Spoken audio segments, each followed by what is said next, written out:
Alright, hello everybody, how are you all doing? I hope you're all doing well. My name is Paradise and welcome to the Paradise League SEA Tournament Season number 1. We're gonna start off here with day number 4. Winner bracket semifinals with Junior versus Tokyo Revengers in a best of 3 match. And I'm joined here today by What You Got, aka Chris and Vulka. Gentlemen, how you doing today? Hello, Paradise. Thank you for another warm introduction as we are here once again for some more HoN SEA tournament coverage. Today we got the winner bracket semifinal, so we're moving along here. We got I think the top 4 teams or so here, so pretty exciting games coming up for you. How you doing today, Mr. Co-caster Volka? I'm doing good, man. Thank you. I'm looking forward to see this new map, this new mod and stuff. Like, I mean, for me it's new, so yeah, we'll see. All right, man. Yeah, I don't know if you got a chance to watch any of the matches either yesterday that were played, because we're gonna see, I think, some of the teams that we covered yesterday, but also even from the prior weekends, just to kind of get an idea of like how the meta is in the casual mode, SEA scene, or whatnot. Have you got a chance to watch anything? I saw few matches, but not the full match. But yeah, I saw that you are not losing golds, so something like that when you die, for example. So some picks are really good, such as B, Suicide, or stuff like that. Since when you have PK, you do so much. So yeah, we'll see. All right. Well, as we move along today, I'm sure you'll kind of get an idea of how the bans and picks go. But I'll start you off here. So we have Behemoth, Magebane, and Doctor Repulsor banned by our Hellborn team. We have Tundra, Soul Reaper, Pestilence banned by the Legion side. So I'll just start you off. This is pretty normal, I would say. Most of these picks are usually picked or banned like every single game. These are heroes the teams generally like. And then there's an opening of Bubbles, and then Thunderbringer and Andromeda. The Bubble specifically gets like blind banned or picked almost every single game. So Okay, I know that's not like typical in the interesting. Yeah, FOC normal NAEU scene, but yeah, Bubbles is pretty common. And not only that, but they don't play it kind of like the way we do. They don't go like Spell Shards Portal Key. They go for Grimoire of Power like first item. Generally. okay. So they go like for more of like a damage-based Bubbles. Oh yeah, I've seen Silhouette Oh. too. Yeah, Silhouette are picking Silhouette Every a time lot. the show is picked, I love it, man. It's one of my favorite heroes to watch and cast. I Yeah. love it. They pick it up with a Witch Slayer as well. So what do you think of the lineup so far? We got half of the draft already done. Anything stand out to you? Or I mean, they don't really have catch on the Legion yet, so can't really know what they want to do or stuff. But yeah, looks different already from our games. But yeah, it's good to see new lineups and stuff. Yeah, okay, so I'm expecting a Chronos ban here. I say this pretty much every cast. They love Chronos. Sandwraith is like a very popular ban. They banned the Bushwhack. We've seen that picked many times, and well, that's even really good in normal mode, as Yeah, I think sure. you know. So Yeah. getting that one out of the way. But isn't it interesting they don't like pick that right away because it's not like the SS tier in casual mode, but it's still pretty strong. Yeah, because what do they use to split push a lot, or do they Not fight? really. It's Not really? they do a little bit, but mostly it's like laning phase doesn't last super long, and then they group up and just kind of like gank and fight a lot. It's usually very action heavy, but in some of the matches we covered yesterday, I was talking with Paradise and I think Sate was co-casting with me yesterday. We were like, these games could almost be like normal mode the way the teams were playing. They were playing very like slow pace. They didn't want to like overextend, make too many risky plays. They played it kind of almost like the way normal mode is played. So it was very interesting because most of the time we're covering these matches, it's very, very like action heavy. Okay. Because I was wondering, since Bubble Silhouette, you can tell that maybe if they want to split push, it's like really good for them to have these two. Yeah, for sure. A lot of the times the silhouettes they tend to play more like farm heavy early game, and they play like 4-1. They don't really go with their team until they get a couple of items, which is kind of similar to how it's played. Yeah. Generally, and that surprises me a bit because I would imagine they'd want to join like team fights a little bit more, but we'll see how they play the silhouette this game. The bans are done. Geomancer, Pebbles, Kraken from Legion, Bushwhack, Sandwraith, and there's the Chronos ban. So those are the ones that kind of tend to like either want to ban or pick in the second wave is what I'm seeing. So this trend will probably stick throughout the day for the most part. So they're banning Chronos mainly because of the silhouette pick, or? Not necessarily. I think it's just a really good casual mode carry because Okay, yeah. it doesn't really like get hindered by the farming phase so much. It's very good for fighting as well. Oh, there's another hero that's Oh. really good. Is Armadon. Yeah. And he's picked. So I'll ask you: do you know where this Armadon's gonna go? Because I have a pretty good idea. To be honest, Armadon, you can literally put him anywhere, but You need to see the rest of the TB lineup before you make your decision. I mean, TB has to be middle, so it's either short or long. But don't tell me it's jungle, man, please. No. Oh, it's long lane with Accurst. So now that they picked up the Accursed, it's gonna most likely be an Accursed Armadon dual off lane. Yeah, They like to run these like double melee lanes, and I think you'll be surprised by how aggressive they play the Armadons. I've seen games where they like go behind the tier 1, in between the tier 1 and tier 2 towers, like 2 to 3 minutes into the game, and they're just tower diving the supports with the Accursed behind them. So it's pretty. They play it very aggressive. So I'm expecting to see it played that way as well here, going up against like a Witch Slayer support, which not the strongest in the early levels, but once he gets some steam going, Does yeah, it the cut the lane Armadon even, or? Did they cut the lane? You said? Yeah. Does Armadon cut I don't think they necessarily try to cut the lane, but they probably could if they feel they can't get killed. So I would say it's probably not out of the question, but generally no. It's just more like they do that if they're going for kills. All right, so final picks are Sir Bensington and Magnus. So what do you think of the lineup? There is a big difference between two teams already. There is only one stun on Legion so far, Yeah. and there is a ton of stuns on the Hellbound team. Yeah, so team fighting wise, you like, or like ganking wise, you like the Hellborn's draft more like easier to execute. I guess, yeah, they can set up way more stuff than the Legion's team at least. Yeah, Hellborn or Legion's team looks a bit more like defensive, right? They have the Andromeda now as they pick up that with the Dark Lady, and then they have an Accursed, so they have like swap plus shield heals, but they don't have like a lot of catch, so they're gonna be kind of waiting for like the Hellborn team to extend and then try to counter. I would say, right? And especially against the Silhouette, if you don't chain stun her, you know she can swap out, like stuff like that easily. Yep. So that's not gonna be easy for them to catch Silhouette, I think. Yeah, I agree. I think they have a pretty like mobile, hard to kill team overall here. And it looks like we're gonna see maybe Bensington in the mid lane if they want to run Bubbles off lane, but they could also still do the opposite, send Bubbles mid and Bubbles off, or Bensington off. So Magma's gonna already get a Word of Sight down here in the middle of the river. And he's got boots, so he's gonna roam, I guess. Easy to say that he's gonna roam. Yeah, so what they like to do a lot of the times is they send like 2 heroes long lane, and if it's like a Bihi or a Magmus, they buy boots and they like pseudo lane. They sort of like lane, but they mostly roam. So even though they run like too long, they're mostly playing like 1v2, and then the second support roams.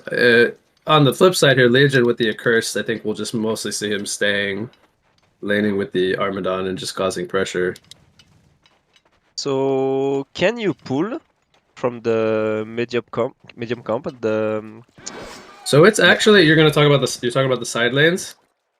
Yeah, it's actually a hard camp. It's a hard camp. Okay, it's a hard camp. The one by the river that's near the side lanes is a hard camp. So we see that one blocked up in the top lane by this Word of Sight from Accursed. Okay, but they blocked it because you can pull it? I believe so, yeah. They can even double pull it. So like if they cut the tree from the pull camp closer to the short lane, you cut the trees in between, you can double pull as well. And that one is a medium camp. So it's a hard camp on the part closer to the side lane and a medium camp over by the short lanes. Okay, so that's super huge to pull it, so that's why you have to block it. Yeah, so it's not an easy camp like in the FOC normal mode map. And then they have one less camp in the center of the jungle, so there's one of each, a hard camp, medium, and an easy camp. So we don't really see junglers, that's kind of standard, I would say. Yeah. It's mostly roamers and 2-1-2. It's kind of funny because it's almost exclusive that we see 2-1-2 lane setups. It's like Suicide Bensington with a roaming Magnus near him because he doesn't have blessing items or anything. So Alright, wait, just before we get any further, yeah, well, hold on one sec. Let's do a quick sync to make sure we're all at the same time. So 52, 53, 54, 55, 56, 57. I am 1 second less than you, I think. Okay, try to catch up. 101, 102, 103, 104, 105, 106, 107, 8, 9, 10. Are you good?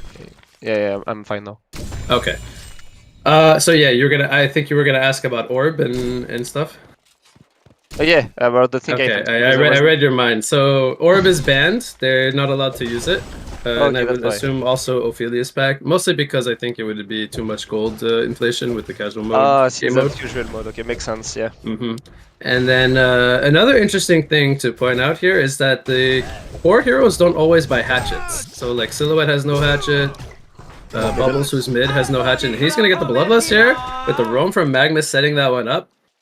So yeah, they don't run hatchets on a lot of their cores. It's mostly just the melee heroes like Armadon and Bensington that have hatchets and Dark Lady. But you can even see like Thunderbringer doesn't have one. So it's both teams like pretty much not buying hatchet on the ranged core heroes. Okay. And they lasted very well. Like you'd be surprised for the most part how well they're lasting. Combination comes in top lane, they're diving the Armadon. Silhouette taking some tower pressure here. This could be a kill. Meanwhile, in the bottom lane, yep, it is going to be a kill as Witch Slayer does get the kill. But here comes a curse with the Cauterized Nuke, takes out Silhouette. And in the bottom lane, they did kill the Andromeda with the Magnus and the Bensington. So she must have got caught out outside the tower, right? I don't know if you caught the bottom lane action. Yeah, I did, but nice power supply from Witch Slayer, who survived off the accurate Q. The last yeah, very nice, because they ended up trading Armadon for Silhouette up in the top lane. So Magnus once again is looking to set up a gank here on the Thunderbringer. He seems to have an idea, and I believe the ward was countered from Magnus in the bot river. Here comes a stun. He misses, unfortunately. TB's going to escape potential death there. We have Witch Slayer denying himself to neuts. So yeah, that's also something they do a lot, is you don't lose gold when you die. So early game they do deny themselves to neutrals quite often. Oh yeah, of course, yeah. To get back to base. It's pretty smart. Yeah, I'm quickly catching you up on all the casual mode mechanics. Good. And then by next game you'll be like, this is all normal. So yeah, Armadon's in the top tower already. Look at how much damage he's doing to Silhouette. He's forced to get a health potion from the Witch Slayer. You can already see the amount of pressure that the Armadon Accursed is applying. Silhouette's only on 6 last hits, by the way, as TB gets dove again by the Bubbles and the Magnus. That was a kelp field used. But yeah, look at the creep disparity in top lane, Volca. We have a 7-1 Silhouette against a 21-5 Armadon. Wow. Oh yeah. Wow. Yeah, she cannot approach creep because she's getting burst by Armadon, I guess. Yeah, and without the hatchet, he's missing like a lot of extra creep kills. So we saw there Magnus denied himself to neuts after ganking mid lane. Yeah, so Bensington is already level 5. He's mostly 1v2. I think he had like 1 roam from the Magnus so far, but now he's back down here. See if you get up to more XP on the casual mode? I believe you get full XP. Like, so let's say you get denied a creep. I think you get the full experience no matter whether it's denied or not. Yeah, because Dark Lady got 15 denied, and I was like, Bensington is level 5 even, like... Yeah. Alright, here comes an initiation bot lane. Bensington's gonna go down Lightning Storm, assisting for the kill as well. Started off with an Andromeda Comet stun.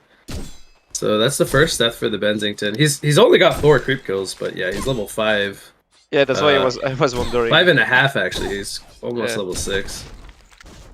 Cursed body blocking the hard camp up here from the river. Really making sure to not let them have that hard camp to pull. Yeah, we have 6 kills so far at 5 minutes. Yeah. Hellborn team winning in kills, but Legion team winning in resources. So they're doing a much better job in the laning phase. If we look at the last hits, 3 of their cores all have around 30 last hits. and only the Bubbles has 29, and then the rest is very, very low. It's Silhouette with 13, the next highest in the team. Yeah, it's So this is extremely even at this point. So far. yeah. So outside of these Magnus roams, where he's going to try to set up another kill here on the Thunderbringer, another Calfield comes in TP from the Accursed, but it's going to be too late. Thunderbringer just being really vulnerable. So in top lane, they kill the Armadon as the Accursed ended up porting mid. That meant Armadon was alone. Yeah, that's what's You find it interesting that TB's 0-3, but he's 350 GPM? Yeah. Even though he's getting dove over and over and over, giving kill gold, he's still not really losing a whole lot. So he will eventually get his Grimoire of Power. He needs to walk back to the lane though. He's Yeah. CD, so. But yeah. Which they're doing a pull up in top lane, just trying to get their level 6 as soon as possible. Oh yeah, Bubbles is almost 600 GPM. Yeah, he's had a good start 2-0. He's got pretty solid creep farm as well, 46 last hits. And he's farming the stacks.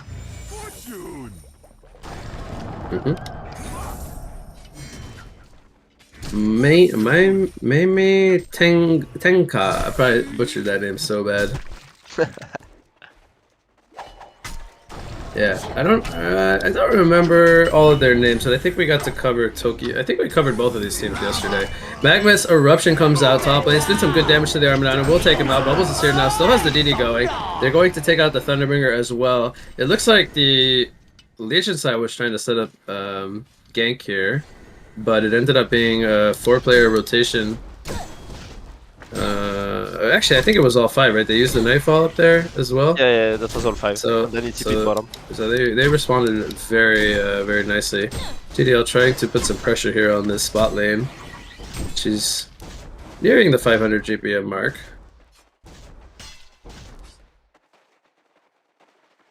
So we start to see a gold lead now for Hellborn. Yep. Due to those kills. Was almost very even before. So how do you think this game will progress as we go into like the mid and the later game stages? You think like one side has a advantage like of playing slow or fast, or who has the late game? Well, the late game is hard to tell, but we know that TB is gonna die here. Yeah, but he gets set up by the Magnus. He's dead again. Almost was able to TB on out. Yeah, Magnus wasn't there.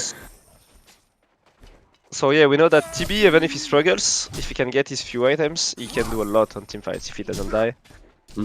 So yeah, it will still be useful. But yeah, Hellborn teams, they have 2 options. They can either play aggressive or still like split pushing, and I think they're gonna do whatever they want, and they're gonna bring like oh, we want to split push, we split push. We want to fight, we fight. They're gonna choose how the game is gonna go. Okay. Do you think the Silhouette Bensington goes toe to toe with like the Armadon, Dark Lady, Thunderbringer late game?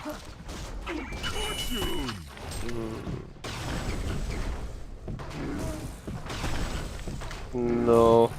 I mean, if they fight with the same amount of farm and stuff, I think they should. Legion should win. Okay. So you think Legion's got late game? If they keep fighting, yeah. Okay. But I think late game, you know, we have an Invis Witch Slayer here, level 6, so I don't want to cut you off, but I think we're... Oh, very nice double stun from the Magnus. 2-man stun from the Witch Slayer as well. Nightfall on top. Look how easy that was. Nice. The execution was perfect. Magnus and Witch Slayer both lining up 2-man stuns. Bensington had the easiest cleanup crew of his life getting that double tap. Yeah, that was a perfect execution.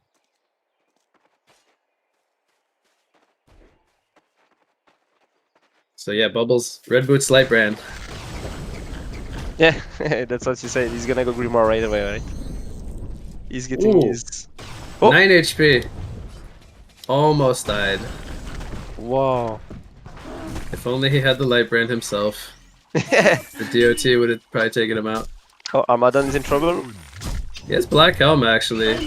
I mean, I think they can kill him here. Yeah, okay, so he's not as tanky as he looks. Yeah, Good job by Silhouette to hit him from the front there.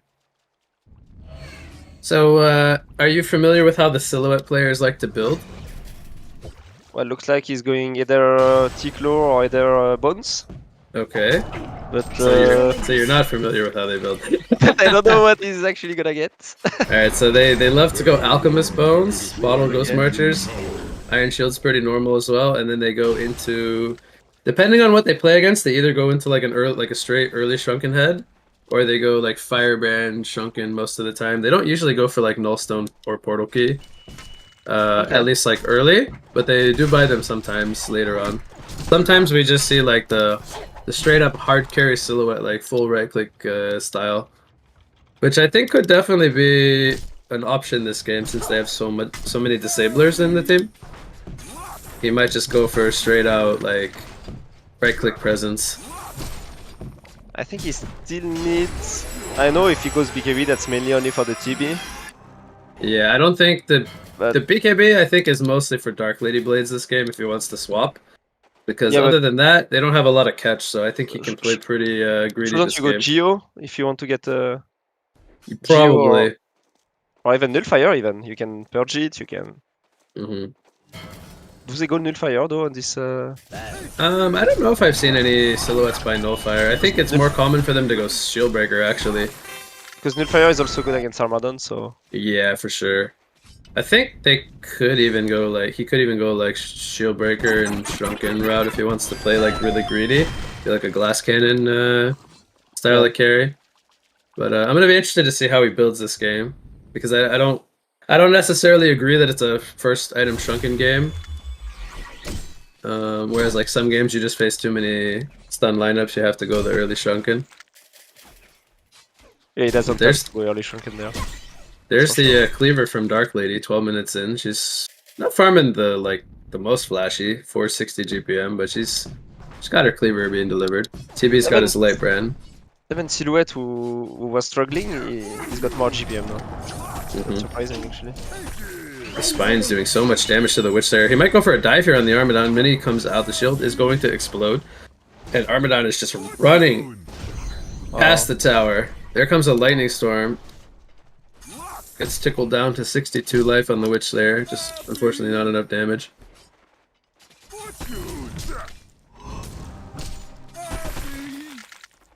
And meanwhile, they're pushing the bot lane with Bubbles having another DD. He's got the Snark Boots. Red Boots into Grimoire of Power. Usually they at least upgrade into Steam Boots, so I'm a bit surprised seeing the Red Boots. Maybe he wants post-haste this game, I don't know. Mm-hmm. Yeah, Also, that's very possible. The token on this, I mean the Congar on this, it gives you token right away, right? Yeah, so Congar, you are there's getting token. single Kongor and you get token of life Okay. from one Kongor, yep.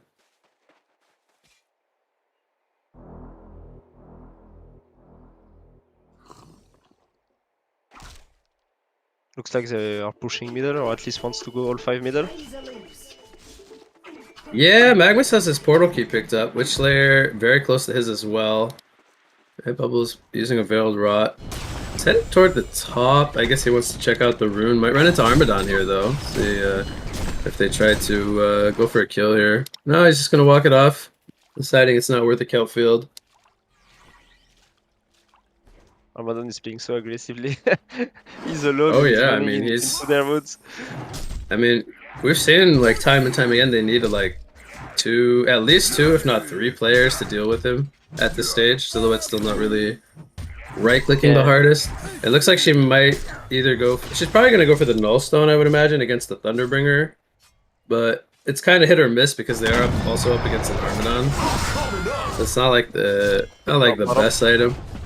They kill the Dark Lady down here. I guess Benzington probably caught him with a Joust, and then Witch Slayer was able to follow it up because he doesn't have his portal key yet, but now he does. It's being delivered to him on the courier, so that's a pre-15-minute portal key. Silhouette going for the Armadon in the top lane, taking heavy pressure from the Spines. Is going to swap TP to base. Cannot swap back because the illusion gets destroyed. And the Lightning Storm causing issues for Silhouette to try to rejoin there. But yeah, still can't really solo kill the Armadon by himself yet. Actually, yeah, they have to remember if they go for Armadon, if like everyone is getting low by going on Armadon, you have to care about the TB ulti. Like, Yep. you can easily clean them up. And now remember they banned the Sandwraith in the banning phase. Imagine a Sandwraith on top of that. Yeah. I covered a game I think last weekend where there was a TB and a Sandwraith, and yeah, good luck going late game against that combo. Pretty much deletes the entire backline with a couple of buttons. We used to have this meta on EU, A long time ago, yeah. yeah, the global. Very obnoxious thing to play against. Like when you're not playing the carry or the mid or whatever, and you don't have all the farm, it's I'll just say it's not very fun to be playing against that stuff. Yeah, for sure. Yeah, because even like buying null stones, like sure you can maybe block one of them, but still gonna take a lot of damage either way. So we haven't talked too much about Benzington this game, but he's got a Thunderclaw now. He's starting to progress as like more of a damage dealer. He's only farming like 360 GPM, but eventually he'll be, doing some good damage output as well. But yeah, this is a pretty slow-paced game, I would say. Only 15 kills in 60 minutes. We have an initiation here from the Magnus. Nightfall coming in. Another double damage on the bubbles. I swear, man, every time I look up, this guy's just got a DD rune in his pocket. It's like he spawns them by magic. He ended up getting these team boots. He did. I think he's gonna go for maybe his portal key now, as he's got 2,300 gold. There you go. He right clicks that. So Dark Lady, she's just trying to do everything she can now to finish her Shrunken Head. She's prioritizing that as well. I would say, like, generally, if you're being forced into this Cleaver Shrunken route, it's not gonna feel that great. But at the same time, I don't really see another option he has, because his team is kind of falling apart around him. They only have 2 kills to their name, and he isn't really able to join the best because there's just too much for him to deal with when he tries to team fight right now. Yeah, and the lead he keeps growing on the favor of Hellbound team. So yeah, Hellbound team. So do you think? So we're approaching like a 10k gold, 11k experience lead. Do you think there's going to be a point where the Legion side will have like the key items they need to where they can actually win a 5-on-5 engagement, or do you think from the pace of this one, like unless like Hellborn makes some massive error, do you think like there's any way that they should be losing fights with what they have? I mean, Armadon stuff is gonna do a lot, I think, since if he can roll on the back line, he's gonna be so annoying to like Witch Layer, Moraxus stuff. I mean, Magbus, stuff like that. Moraxus, yeah. Yeah, No, I'm just kidding. yeah. I'm just kidding. But, and you saw the silhouette though. He actually went Nimstone. You said they are not really getting Nimstone, but he went for it. Yeah, they're doing the Kongor right now, by the way. I don't know if the Legion side knows about this. This is going to be a token of life for Silhouette. Probably dropped the Iron Shield, it looks like. Has a token for a little under 3 minutes now. There is bananas too, if they kill it like 3 times. Yeah, so actually I found that out yesterday, because we haven't had too many games where there's been 3 Kongors. And apparently the 3rd Kongor drops a banana. Oh, and by the way, fun fact, you can throw the bananas in your consumable slot. No, I was trying to click on it to read like how much it heals with the HP and mana, and I couldn't figure it out. So I settled for it heals for 2,000. That was my guess. So you're not using a normal slot, like it's just an extra slot. You can put it in the consumable slot, which is pretty cool. Yeah, that's really good. And yeah, it's dropping on the 3rd Kongor. Okay. So Silhouette level 15 has the Firebrand now picked up with the Nullstone. She's probably going to turn that into a Geobane. Play more like that right-click style of carry that we were talking about. Yeah. But they are grouped down here in the bot lane. They have Nightfall ready to go. Here comes the Cup initiation. Nightfall on top. Now they're going for the Armadon who has a barbed armor. I don't know if they want to go for this guy. Silhouette is very low, but has the token still. Benzington gonna go for the port out. He might still die here. Armadon right-clicking him will take him out, so it is going to be a 2-for-1 dive here as they killed both the supports from Junior.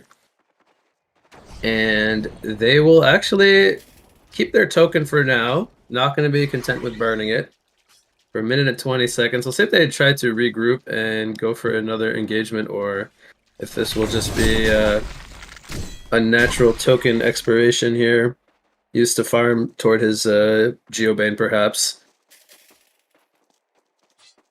Yeah, I think he's getting Geobends now. Mm-hmm. TB is getting close to his Grimoire. He's got the second part.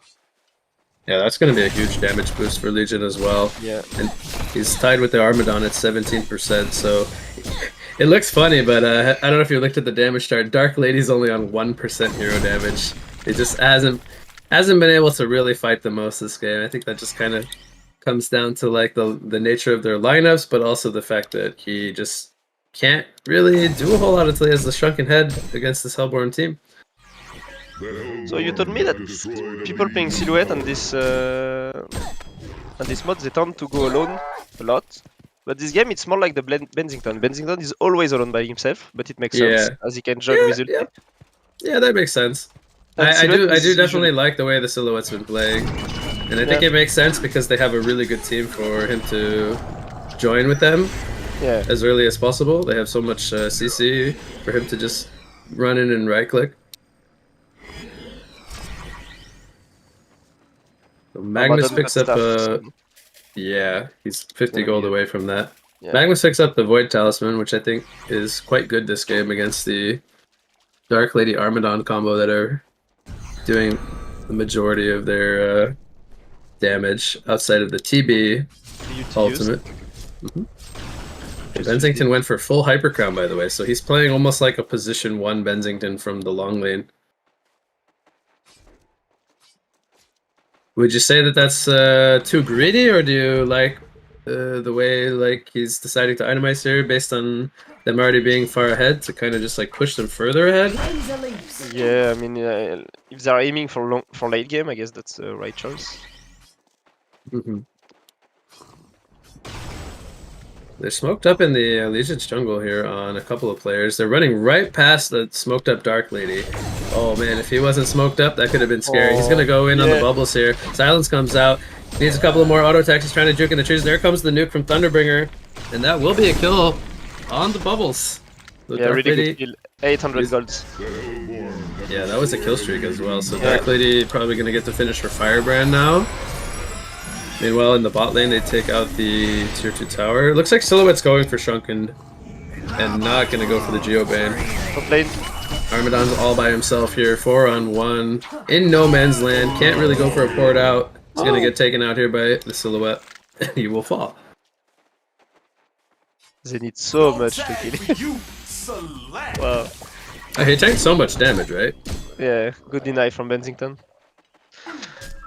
I'm a bit surprised by this item progression from Silhouette, I'll be honest with you. I think the Nullstone plus Shrunken against these heroes feels a bit too defensive. Oh yeah, he's getting BKB? Yes. Oh. I feel like you only need one of the two. Like, you either need the Shrunken or the Nullstone. Like, I get why he has the Nullstone is to block the TB ult, mainly. Because everything else he like either can swap disjoint or doesn't really affect him. But the Shrunken is mainly only good against the Dark Lady, silencing him. So that makes sense in that regard. But going for both, and then I want to get your take on this because it feels like very passive, very safe. They're playing kind of from ahead where he could be more of like a damage dealer. Nevermore. And he's getting Geo even, so he's gonna have Nullstone, BKB, and Geo. Yeah, it's not gonna be like right clicking the most, right? Or the hardest. Yeah. Do you think it's like a good build, or do you think it's like the way I was describing it, like very defensive? Well, it is very defensive for sure. I think I would have skipped the BKB, go Geo, and like Geo Nullstone maybe, and then so, or maybe not Nullstone actually. Maybe BKB Geo. No, I don't know. I would have removed at least one item of these three. Yeah, so which one would you rather have, the Nullstone or the Shrunken?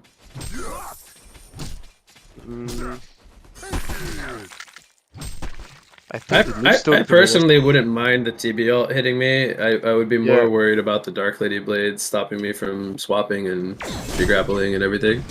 I think I would have get Nullstone, Geo, and Nullfire, stuff like that. Okay.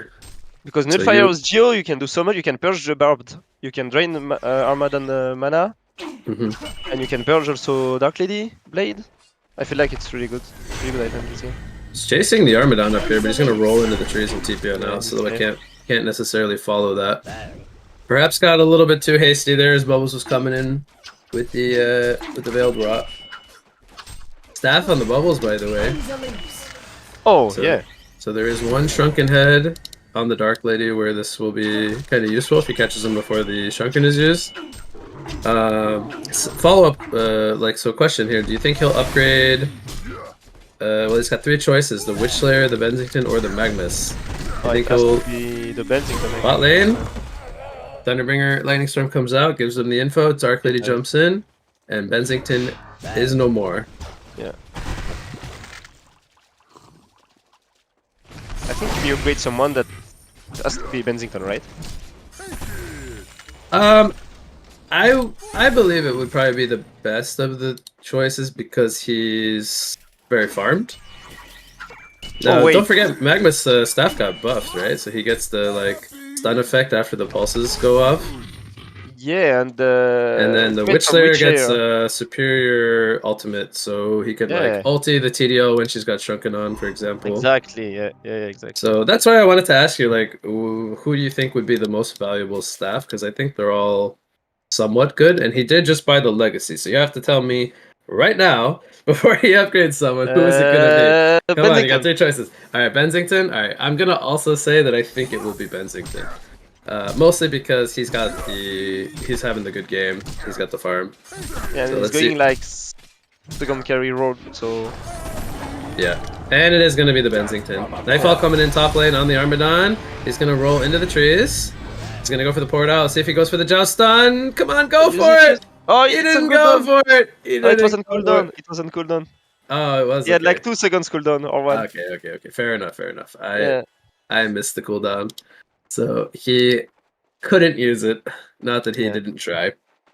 But yeah, we're seeing the staff from the Armadon having so much impact as well. He's able to keep split pushing. Dark Lady's getting wing bow, I suppose. Yeah, it could be Genjuro, but probably going to be the wing bow since he picked up the Dancing Blade first.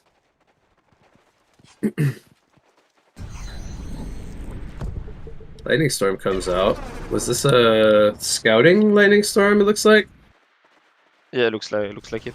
Witch Slayer and Magnus took so much damage already. I mean, Witch Slayer is... Oh! Dark Lady pops the Shrunken. She's going for Witch Slayer. There's going to be 1 kill. Bubbles has Invis here on the Dark Lady, kind of body blocking him a little bit. I'm not sure if Dark Lady felt that that little bump there. He decides to Charging Strikes away. Maybe knew that Bubbles was in the area. Yeah, Silhouette, she's got 5,000 gold saved up, so maybe she's just saving for either her own Wingbow or Savage Mace. She's reading the Dark Lady going for the Dancing Blade here. She has not completed her Geobane, so... She's maybe waiting to see if Dark Lady is going Wingbow or not. Yeah. I think we just saw Dark Lady buy components to the Phobo, so it should definitely be a Wingbow. He's just trying to finish up the remaining parts. Bubbles walks right next to T. Okay, he's still invis. Got 10 more seconds on it, so he's scouting. He sees the Andro as well. Oh, there's a word of revelation! Blades come out into Comet Stun. Bubbles didn't see this coming. Bensington goes in with a Nightfall. Here comes the swap from Andromeda Magma Stun into the Witch Slayer bullet. And now they're also going to kill the Andromeda. So even though Bubbles dies, they end up getting the 2 kills. They were ready to help out Bubbles. It just didn't come nearly in time. But still, the big picture is they get the Dark Lady kill. He bought out the Wingbow and he has no buyback right now. So this could be our first Rax push of the game. Armadon pushing up in the top lane is going to port down to the bottom lane. Veiled Rotted. I'm a little bit surprised. Let's see what he wants to do with this Veiled Rot. Has a Behemoth's Heart picked up, by the way. Yeah, and Armadon got the Bola for the Dark Lady. And he has a Bola? Armadon. No, I mean Magnus, sorry. Magnus got the Bola. Oh, okay. I was like, he's got a heart and a Bola? How does this guy get all this fun? Alright, so they have a Ward of Sight down in the pit. Armadon wants to go in here. He's gonna go in? He stole the token! He got the listed on the Kongor, and he stole the token! A huge play coming in from the Armadon. Steals the token and the Kongor last hit. And now he's even trying to kill the Magmus. Not gonna work out for him as Magmus is able to blink out. but that was a massive steal coming in, and that all was present because of the ward of sight here placed by Andromeda. Man, this ward is showing the cockpit actually. That's insane. Yeah. What? Actually, insane. Underbringer's going for a shrunken head. My game crashed. Uh-oh. Well, we'll do a pause when you get the game back in. And for now, I'll just keep casting. But we'll resync with you in a sec. Silhouette getting jumped here in the bot lane. She has shrunken. Can't swap though. Oh, she can swap actually. The shadow is up in the base, and she will be fine. Shrunken in the swap out. The Legion team will kill off the shadow. So Bensington now has his shrunken and a firebrand picked up. I believe he will be possibly going into a Geobane as well. Maybe just keeping the firebrand. Armadon could be in some trouble up here, but he has the token, so he's feeling very confident, but he is very alone up here. Witchslayer is going to jump him. Bensington comes in with a Nightfall. They're going to stun him up with the Joust. He's going to burn the token here. And he's 1 versus 5, getting Kelfielded. There's a Lightning Storm from the Thunderbringer. So much damage coming in. Armadon rolls in. He's going to get the kill on the Bensington. He's going for the kill on the Silhouette. Silhouette's going to tree grapple up to the high ground, and she will be fine. Meanwhile, in the bot lane, they are going to take out the tier 2 tower, and now the tier 3 is being worked on. Eruption stun comes in, swap though from the Andromeda. Going to get Dark Lady the distance to safety. She breaks the tower, and Armadon is still very healthy, running from the bot lane to the top lane to the bot lane, and he is now here at the Rex. It is going to be a buyback from the Witchslayer, so it is currently 4 versus 5 as Accursed is making his way over, and they want to try to get this Rex. Magnus going to jump in with a stun. Dark Lady pops the Shrunken, and now Silhouette is here with the Shadow, with the Shrunken head, pounding in the right click. She's going for the Thunderbringer, but she now has to retreat as the Shrunken is almost out. Tree Grapple comes down. Bubbles with the Grimoire power activated. Slows a Kelfield. He's waiting for an opportunity to go back in, but Magnus not ready yet with a Surge on cooldown. The Rex is going to be focused here by the Dark Lady. Range will fall, and now the melee under fire as well. Meanwhile, in the background, Armadon is just boxing out the entire Legion team. He gets the heals and the shields from Accursed. He's going to survive, and the Rexes are going to fall. And Junior just took a huge momentum swing here, getting their first Rex kill of the game. And that was all able to happen due to that token on Armadon. He made so much pressure up in the top lane. Wow. Alright, so not to come down from the hype, but you got your game back up? Yeah, I'm back. Alright, Paradise, we're gonna do a pause here, and I'll do 3, 2, 1 pause, and then we'll pause. So 3, 2, 1 pause. Alright, so my timer in game is 33:25. So if you can get to that timer, Volka, we can go. I am 26. Okay, go to 26. Okay, I am. Okay, you're 33:26 up top? Yep. Okay, I'll do a 3, 2, 1, and on go we unpause. Okay. 3, 2, 1, go. Okay. Alright. So yeah. The golden XP lead, the gold is still favoring Hellborn despite being down a Rax, but it's still quite close. It's not like it's still very close, even though there is a 1 Rax lead. The experience is 500 favoring Legion, which is very, very minimal at this stage, and we could have a clash up here as the Hellborn side is trying to get an engagement. Armadon is kind of in the front lines, has a demonic breastplate now picked up. Yeah, and he is just a force to be reckoned with. 640 GPM. But we haven't really talked about Dark Lady. She's taken the top of the charts here now with 743. She has 4,000 gold in the bank. And has the completed Frostburn now as well. So she could look to sell the Iron Shield, which I believe she just did. And she's going to go for a Nullstone here. So, what do you think about the Nullstone pickup? As Accursed is kind of starting off the team fight, going in on the Witchslayer in the back. Here comes a Kelfield in the background, so hold that thought, Volga. Chuckerhead activated by the Thunderbringer. Nightfall comes in. Thunderbringer getting right-clicked. He does not have a Lightning Storm for 25 more seconds. And we already have a 1 1 for 2 as Andromeda also got taken out. Benzington now going to go for the TP on out, and he will have to escape the Armadon silhouette, trying to kite, but isn't able to necessarily deal with the Armadon right now. Doesn't have the most mana, so he's not able to chase the best. And it looks like the fight will conclude here with a 1 for 2 exchange favoring the Hellborn side. Yeah, Armadon needs the Oblivion Armor so bad, I think. He needs to use his helm to do that. Yeah, so I think he could definitely look to buy that now, since he's got the helm slot probably as like his weakest item to grow into. Do you think he'll be definitely looking to do that now?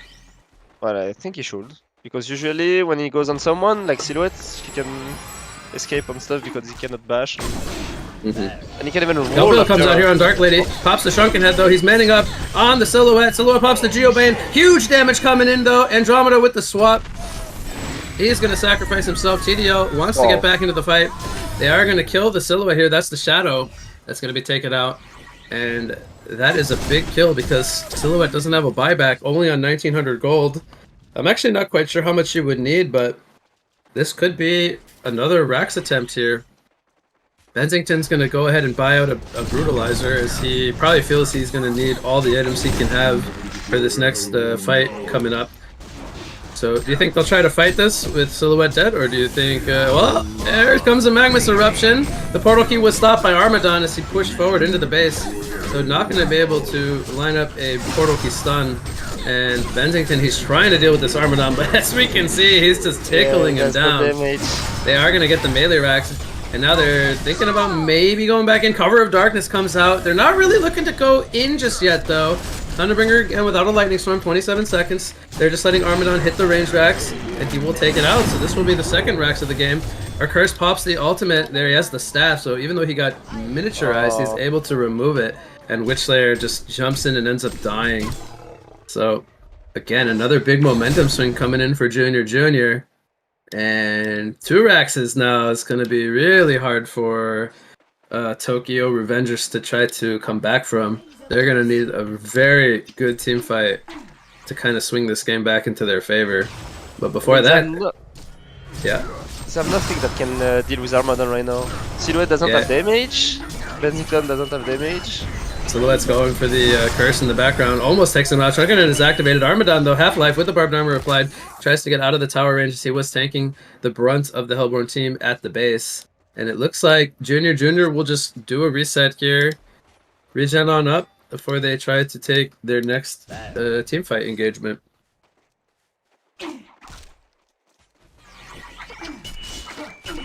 So, you said they can't deal with the Armadon. What is it you think that they need to either buy or do moving forward to try to be able to deal with this Armadon? I mean, they have to go on the backline first, instead of sitting on Armadon. I feel like they are going on Armadon. I know Armadon is forcing them to go on him, but they have to find the opportunity to go on the backline. Like, they can't sit on Armadon like that. It's not working. Okay. Do you think there's like any items they could buy that could help them deal with the Armadon, or is it just simply ignore him completely? I still think the Magmus Eruption comes out here. It's only hitting the Armadon. He's going to stun up the Andromeda. Benzington goes in. Kelfield lands, and they will take out the Andromeda first. Shrunken Head is activated now by the Benzington barbed armor, and the shield comes out from a curse. He's pushing forward now. Bubbles shell search defensively, but Witchslayer, he's going to get caught here. Probably going to go down to a spine. Silhouette is here now with the Geobane. Pumping in the right click, dealing some really good damage, but the Demonic Breastplate put on positive from the Armadon here. They're going to take out the tower, and he's going to survive very low life. Magmus goes down to the Dark Lady and company, and there are still 4 players alive, only Andromeda falling. Benzington and Magmus have fallen, and that will do it. Vulcan, the concede comes out. Game 1 of this best of 3 is going to go to Junior, as they had some big plays coming out in mid-game, transitioning them into this Game 1 victory. But you see again, the last fight, Armadon was like 200 HP left, and TB was full HP, Dark Lady was full HP, Akios was full HP, but of course he's got ulti, but like they are not focusing the backline, so I think that was a big issue. So, any other final thoughts on that one? No. I still think the Fire would have been a really good item that game, but... So I think Silhouette should have maybe opted for a Nullfire Blade this game to try to deal with the Armadon. with any damage items, when you see that Armadon had like 200 HP left last fight, with any damage item like Nullfire, Shieldbreaker, or maybe even Savage, I think he would have been dead. But yeah. All right. That'll do it for game number 1. But we'll go on a quick break here. We'll get game number 2 up shortly. So stay tuned, everyone. You don't want to go anywhere. We got more HoN SEA tournament coverage of your winner bracket semifinals number 1 coming up after a short break.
Welcome back, everyone, from the break. We're now here in game number 2 of your winner bracket semifinal number 1 match here, where we have Tokyo Revengers on the Legion side now, taking on once again Junior here on the Hellborn side. I'm once again your main shoutcaster, What You Got, and I'll be rejoined here by my trusty sidekick and co-caster, Volka from France, the one and only. Welcome back for another one, Volka. Hello, thank you. Volka, what's your favorite French food? Oh, Tell all the viewers what's your favorite thing to eat from your country. man, actually, I'm putting you on the spot here. You probably didn't expect that one to come out, huh? yeah, because I don't really like specialties like snail and stuff. I don't really, I'm not the typical so, Okay. But yeah, so I don't really know. Is it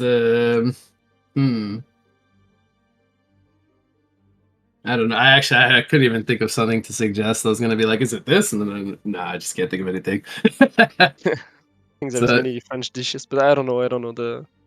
Okay, all right. Let's get back to HoN. Let's get back to HoN. So, the bands I think look exactly the same from last game. I don't believe anything has changed. And then we once again have a Bubbles first pick. So this time Bubbles will go to Junior instead of Tokyo Revengers, since they had the first pick last time. And you can see that Legion banned Soul Reaper. So do they want Armadan? No, I believe Soul Reaper gets banned or picked pretty much every game. It's pretty up there with the bans. Because it's really good against Armadan, right? So yeah.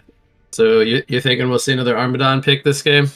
I got the Bushwhack. It's the first pick, Bushwhack, and then Andromeda. So Bushwhack didn't make it into last game. He got banned, I think, in the second banning wave, but he's getting picked up here in the first round. So I think that's always a pretty reasonable pick. And I wouldn't be surprised if they went for like a Chronos or something, because they're probably not going to get their hands on it later on. I'm trying to think, like, is there any other like good carries or counters you would think like could come out to combat the Bushwhack specifically? Chronos? Yeah, of course. Other than Chronos. No, I think I really think Nikronos can deal with Bushwhack, like. Okay. Or maybe like Moon Queen, of course. If Moon Queen is super farm, maybe she can clean the rest.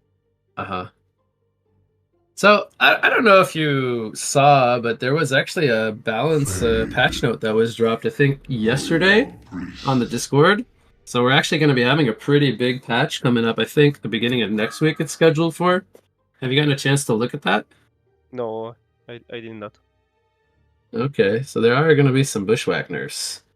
Clap. Nah, clap.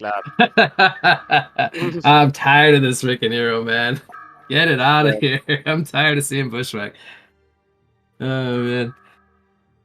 But yeah, there's a pretty big patch scheduled. So if you guys in chat were not aware, make sure you go over to the Project Concord Discord and check out the announcements section, or I believe it's in there. You can check out the notes for what's going to be coming to the game very soon.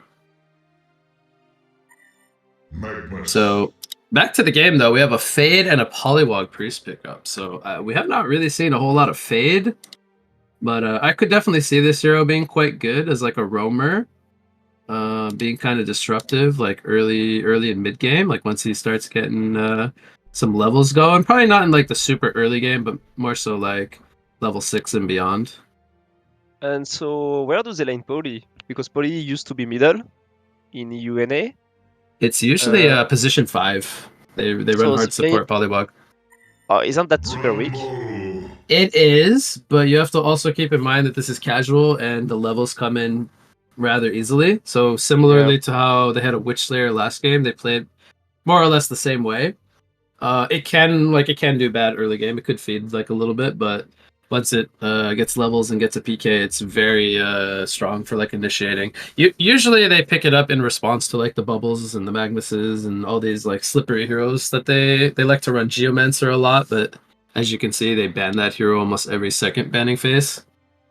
So these heroes that are like really hard to catch and stuff, they like to run the Witch Slayers and the Polys to pick them off. So I'm a bit interested why they picked the Poly here, because it was going up against a Bushwhack and an Andro. You can just swap out of like a Ward Trap, for example. Might not be the absolute best, but they still wanted to pick it up here. And they're also going to follow it up with an Adrenaline, which you have not seen any Adrenaline yet, but this is typically more of like a position 3 Adrenaline. They play it as like a... Similarly to like how an Armadon plays, they build him tanky, like with Shamans. Okay. They don't build like semi-carry Adrenaline. They build like frontliner Adrenaline. Goes in and tanks and stuff.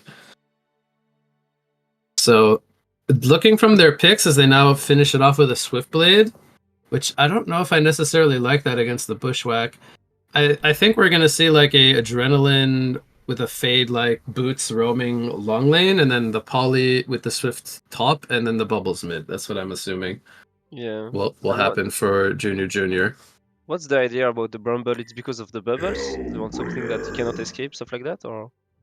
Yeah, I'm not too sure. It's the first time I'm seeing the Bramble pick, but I would imagine they want the restrain against the Bubbles and the Adrenaline. Maybe the Bramble came out before the Adrenaline, though, right? Yeah, Okay.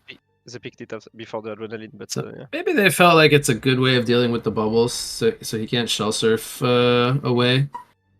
But other than that, I'm not too sure. And then they're going to pick up Magnus and Hellbringer on top of the rest of their lineup here. So take me through the 2 lineups. What do you think? I root for Legion this one. You root for the Bushwhack pickers. Yeah, of and course. the Hellbound team, I don't know, the Hellbound team is so weird to me. It's it's different. Yeah. You know what I'm seeing here as well is like typically when you have an Adrenaline pickup, you want to take use of that Death's Halo ultimate. You want to have like a lot of AoE teamfight around this hero. And I'm not really seeing the synergy with their picks. They have like a lot of single target gank with the Poly and the Fade. Like yes, they can throw Voodoo Wards inside the arena and they can do some good damage. But like Bubbles, yeah, it's okay. It's not the best. It's kind of like an overlap in role in my opinion. It like goes in, locks people down. But it's not like, it's not like a Wretched Hag ultimate, or it's not like some big AoE hero that just comes in and does massive damage. I'm not really seeing the synergy here. And then the carry as well as a Swiftblade, who's mainly sitting on like 1 target at a time. So personally, I'm not really like a fan of how this Adrenaline lineup is like shaped up. And so in that regard, I think the Legion's lineup makes a little bit more sense. Do they want to keep Bushwhack in place, like with the bubbles and the Adrenaline ulti? Probably. Maybe they feel like he can't get swapped out of the arena, so in that regard, it's going to be like kind of useful. But then you're just kind of setting up everybody for like a huge Malphus counter initiation into like Magnus Stun. Like I almost feel like the AoE will benefit the Legion side more, like once they get the spells casted. Yeah. So we'll have to see. We'll have to see. But we see a Bramble with a Magnus Boots dual offlane, and then very similarly for Hellborn, they have the Adrenaline with the Boots Fade. So they like to, remember I was telling you, they like to run these like second support roamers that just start like dual off, but don't really necessarily lane there. And then bottom lane, they have an Andromeda Bushwhack going up against the Adrenaline. You feel like that lane will just be able to handle the Adrenaline? Yeah, they should. Yeah, I think so as well. I don't think Adrenaline Fade really screams too much aggression. So, I don't know if they're going to achieve a whole lot down here. Bushwhack will most likely free farm, I would imagine. And then top lane Swiftblade Poly against Bramble Magnus. I would say they have more kill potential here because the Magnus stun getting Bramble on top of the Poly, he can never like grip the Bramble because he'll just get damaged and stunned. But they might be able to kill later on with the spin, perhaps. And Poly started with his Q, which is funny. That's a little bit more harass damage. What would you rather see in the tongue tie? I mean, he's against 2, so since Magnus is there, tongue tie will not do much, obviously. Mm-hmm. And Morph they get level 2 first, so Poly's now got. He actually went his Morph level 2. Interesting. Yeah. Alright, what about mid lane? Hellbringer versus Bubbles. Neither with a hatchet, so Again, that's pretty normal, I would say. Bubbles take covering the demonic wave. Really nice job by him to avoid that. Bottom lane, Adrenaline takes a lot of pressure here. Bushwhack doesn't have another slow up yet, can't jump either. Auto attacks are not going to necessarily be enough. There's a Burning Shadow stun on the Fade. He's doing some body blocks. Oh, he actually sidesteps through the Fade, who had stun, by the way, so he chose not to cast it there. Bushwhack with the Marchers picked up. He'll get the Bloodlust kill. Now he's up to 470 gold, 490 gold per minute already with the last hit there.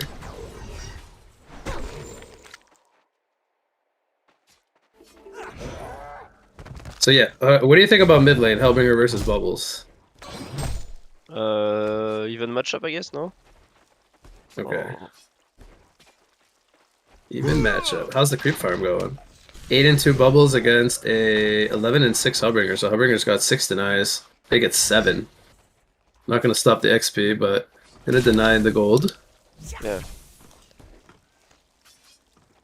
Yeah, that's actually weird to deny the creep without like having the advantage of the XP. Mm-hmm. Like.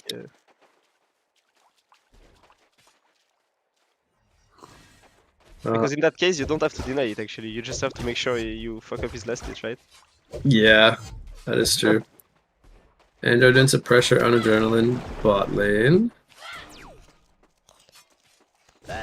Magnus in the area mid lane. Let's see if he maybe... I don't know, it's very hard to kill the Bubbles, I would say. Yeah. Probably not until Hellbringer's level 6. Which he's getting kind of close to. So Bramble is on 9 and 0 against an 18 and 3 Switchblade. And then Bushwhack 16 and 2 against a actually 12 and 0 Adrenaline. He's doing much better than I expected him to be doing down here. He's doing good, man. He's only got 4 kills. Yeah, he's actually doing 4 kills away from less than Bushwhack. He's actually doing good. Fade is up here now, top lane. He could have maybe went on the Bramble there. Didn't spot him, I think, initially. And then Magnus will just rotate back down to the top river to maybe camp this top rune, but he's deciding to run mid lane. He's running all the way bottom. They want to try to kill this Bubbles. A huge take cover on the Malphus. Great timing there as he avoids death. I mean, that probably would have been a stun into Andromeda Comet stun chain. And then he probably would have died just almost straight up from the damage. For sure. And now Fade's coming in, Kelfield with the Illusion Rune activated. This is so unfortunate because now Hellbringer is going to die, all because of that interaction at the bot river where they missed the kill attempt. Good body blocks coming in from the Malphus. Magnus comes in, and they're actually going to kill the Bubbles. That I was not expecting there to be a counter kill there as well. So even though Hellbringer is dead, some action, life after death, coming in with the Balrog. Yeah, the big green demon. Auto attack. Okay. So we have a slight gold lead for Legion. Slight experience lead for Hellborn. Again, still very early on here at 5 minutes. Bushwhack and Hellbringer are the 2 top GPMs in the game. So even though he did die, he is still 445 gold per minute on the Hellbringer. He's doing really well. We forgot to sync this game. Let's do a quick sync. Alright, so I'm at 5, 19, 20, 21, 22, 23, 24, Perfect 25. Are you good, Paradise? 27, 28, 29. Alright, we're all synced up. Perfect. Bottom lane, we have a kill here on the Adrenaline. That's a 3-man dive coming in from the Magnus. Even though Magnus missed the stun, so... Oh, he missed the stun? Okay, so... He did get an assist, though, so he got some damage in, nonetheless. Oh, Bramble top lane. Alright. He's probably dead here. He's all by himself. And there's a Fade coming in from the back as well. They're trying to give the kill over to the Swift. They all stop hitting. And Switchblade will get the kill. Okay. Magnus is in position here for another dive at the bot lane. They want to, I guess, secure this tower. Wait, there is a need, or can you run there? No, there is a cliff, right? Oh, you mean like from the left of the tower? Yeah. No, he has to run around this tree line. Yeah, they're gonna dive and kill the Adrenaline. They're gonna force Mass DPs. Fade catches the Andromeda. Meanwhile, they're going on the Magnus. Finn will take him out. Swipplay gets a kill. Kelfield comes in now, so this is all 4 other players here for Junior. Hellbringer Malphus comes out though, causing disruption. They're going to bring down the bubbles. Now they're also going to kill the Fade. The Andromeda is on the run. Swipplay trying to pick a target. He has another Blade Frenzy up. He's going to go for a kill. He might die though, as he's still taking right-click pressure from the Hellbringer, and Hellbringer picks up a hat trick. Pollywog is now very low with the Soul Trap on him, and this could be a quad kill. The auto attacks are coming in. Malphus tanking the tower. One more hit, and the dive will be successful. It is a quad kill coming out for Hellbringer, who is all of a sudden 610 gold per minute. Adrenaline tried to pull him there with the Ember Shard and stop his TP, but he just couldn't get the distance to break it in time. And Hellbringer walks away with a pretty big smile on his face, I would say, Volka. Yeah, of course, man. He's no 600 GPM almost. Oh, yeah. It goes fast, man, on this mod. Oh yeah, it does. Oh yeah. So Bushwhack got his Hungry Spirit picked up. Brass Knuckles as well. I'm expecting to see the Elder Parasite, which is what they typically like to do. The Elder into Shrunken. Yeah. And on the flip side, we got Switchblade with the Sustainer pickup. It's probably going to go for the Rune Cleaver. So, in the next couple of minutes, we might be expecting a Kongor attempt here from Legion. They can get Bushwhack this tower and maybe a little bit more momentum here in the next few minutes. They could get an early token of life. Tower will fall here. This is actually, I believe, the first tower kill of the game. Here at the 820 mark. Holly is level 6, but didn't spec his Voodoo Wards. I find that very interesting. I don't know if that was a misclick or what, but he went 2-2-2 skill build. I feel like that's an accident. Yeah, that's reportable for sure, man. I think that I have to think that that was a misclick, because now he's level 7 and he spec the ultimate. Yeah. So you probably just misskilled there. Bramble is coming in with a Spore Breath. Not going to line up a Vine Wall. Voodoo Wards are down though. Misses the War Trap. And here comes the Bramble Vine Wall. He's going to go for the TP on out. Here comes Swap though from Andromeda. Stops the TP. And now Swipplay could be in some trouble. Comet Sun comes out. Bramble, and there is mass TP support coming in. Bushwhack and Hellbringer, who has a haste by the way. He wants blood. Doesn't have a Malphus for 12 seconds. He's going to go for the Juke here. Great Juke coming in from Pollywog Priest to avoid I would say most likely going to be a death there if he got caught. So he did a very good juke. And Swipblade needs to care, because this game he can easily get catch, even though if he's using spin. Like Hellbringer ulti. Hellbringer ulti. So they got two tools to... There's a fight mid lane by the way. Halo is out. Here comes a counter Malphus though. The Burning Shadow stun does wear off, and now Adrenaline and Magnus going at it. Bramble gets morphed here by the Pollywog Priest, but Adrenaline is going to fall as Bushwhack is here with the Elder Parasite pushing forward. Wants to go for a kill here on the Pollywog Priest. Auto attacking, getting vision with the sidestep, and now here comes Faye with the counter stun on the Magnus. Can he bring him down though in time? Steam Bath comes out and he's going to survive. Bubbles though is not going to survive, and it's a hat trick coming out for the Bushwhack. He wants more blood, baby. There is a reflection up on the Fabe. Are they going to force him to use it? It doesn't matter. He uses it, but he gets sighted anyway, and it's another quad kill for TK now, this time going for the Bushwhack, and that is very bad news for Junior, because now they are going for another tower push, and Bushwhack getting very close to that level 11 mark, where he can go in and solo the Kongor. Yeah, you're saying he was fine if he used ulti earlier? Yeah, instantly, yeah. Yeah, he was he used it after getting hit by Bushwhack, so... Yeah, it was a little greedy there and didn't want to use it right away, so he got sighted and revealed by the Bushwhack. Yeah, exactly. Which meant the reflection did not do anything. So we have a 5k gold lead and a 4,700 experience lead. And a big part of that is the 2 GPMs of Hellbringer and Bushwhack, both over 600. The Bubbles and the Switchblade, they're honestly not doing that bad, but they just, with a couple of deaths, their GPM kind of came to a halt. We have Switchblade nearing 500 as he hits that mark just now. Ward Trap comes out top lane on the Bramble. He cannot get out of that. He has the Shrubbery though. He's tanking a lot of damage, so it's taking them a long time to deal with him. He gets pulled back as he actually got out of the Ward Trap and avoided the Vine Wall, walled them off with his own Vine Wall, but got pulled over it real quickly. Fade now with a reflection. scouting the Andromeda and the Bushwhack. I believe he sees in the pit here. We'll see if they can look to go for a steal here. Bubbles is making his way over. They need to time this correctly though, as there is a ward of sight placed by the Magnus on the high ground. They both see each other. Bubbles is going to maybe go for the steal here. They're stopping. Here comes the swap. He goes in. Can he get the steal? He gets it with the silence. Who gets the token to life, though? It is going to go to Bushwhack. So Bushwhack has the token. Fade is going to go down as well. So it comes at 2 kills of a cost. And they did steal the kill and the gold, but they did not get the token. It goes to the Bushwhack. So on these games, you're not getting buffs from killing Congrats, right? No, there's no buffs. So it's not worth it to rest it the Kong if you're not getting the token, right? Well, outside of getting gold to your team, you probably want to steal the actual token versus getting the last hit, yeah. Yeah, okay. Yeah, you can tell there, they knew Bubbles was on the high ground. They stopped auto-attacking for like a couple of seconds. But they'll be happy, I think, with getting the token.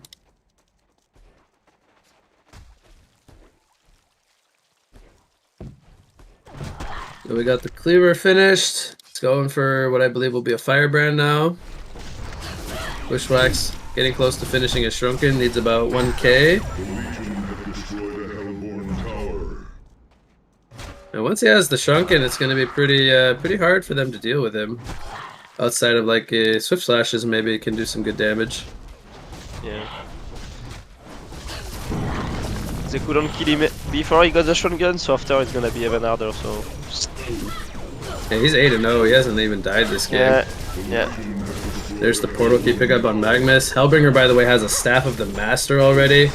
Kind of rushed it, went for the Striders, so he got the 13-minute, maybe even earlier Staff of the Master, thanks to that quad kill he got earlier. And they're just able to kind of choo-choo down the towers here. Ward of Revelation comes out mid lane. That should spot the Ward of Sight here. That was placed by Andromeda. Good heads up, Rev Ward. So they're speed pushing instead, which is fine. Yeah, they're gonna get a tower in the bot lane and in the top lane, I believe. And we'll see if they try to pressure the base here. I believe Bushwhack bought his Shrunken, so it's being delivered now. They are porting to the top lane. Bushwhack and Hellbringer are still currently in the mid. Maybe they will regroup up in the top to try to push some more towers. They only have 2 outer towers remaining on Hellborn up there. Adrenaline currently in the bot lane, trying to split push some more. By the way, Fade has a Codex level 1. Kind of quietly, he's 300 GPM. Yeah. Same with the Polywog, but he hasn't been able to get his portal key yet. On 1100 the gold. thing is, there is not many targets he can kill alone by himself. Maybe Magnus, but that's it. Yeah, and even Andromeda has an Astrolabe. Yeah. Almost 1200 life. It'd be pretty hard to burst him down in that stun window. It's like a 2.5 second stun.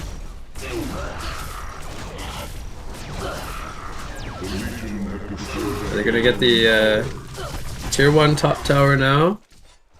Still, the lead is not like insurmountable. It's 4,000 gold as the Hellborn team cleans up the last tier 1 from the Legion side. Puts it back down to 4,000 gold and a 2,000 experience deficit. Yeah, the game is weird because they look like, for me, Legion is like ahead by a lot, but actually it's only 4K. But then the resources don't look very much, right? Yeah. Yeah, Bubbles is only got the light brim, but he's trying to work toward his Grimoire. If Fade's setting up here, he might try to stop some TPs. He does get one. He gets the Andromeda. I don't think he can kill him though. He's gonna probably fall here. He stops the TP, but Bushwhack hadn't ported yet. He ends up sticking around in the area and gets the kill. And then he ports out. Volley, we'll go for the ward trap on Andro. This should be a kill. Alright, he's gonna give him the old lickaroo. Make sure he gets the kill there. He actually escaped the ward trap at the end there. And say there's the Shaman's Headdress on the Adrenaline, so yeah. they don't play it like NAU where we go like snowbally second core style of Adrenaline. I mean, we just don't play Adrenaline now. Yeah. Let's be honest.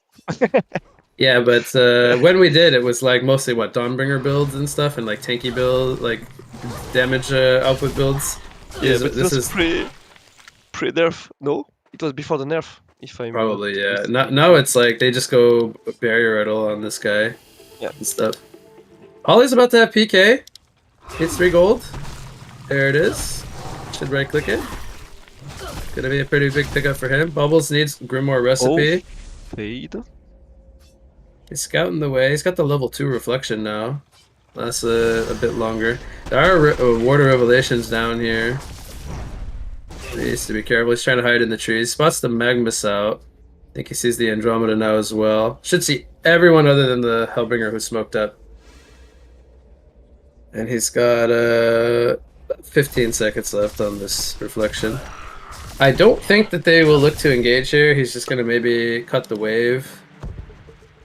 But we're going to see the jump here on the Polywalk from the Magmus. Bloodbath continuing for the Bushwhack. Doesn't have a token this time, but they're feeling comfortable to go high ground. There comes the Vine Wall down. A lot of pressure coming in on the tower. They're almost breaking this tower, by the way. Yeah, he's got DD on Bushwhack, so... Alright. Magmus jumps in with another stun, this time catching the Adrenaline. Huge damage, by the way. DD on the Bushwhack.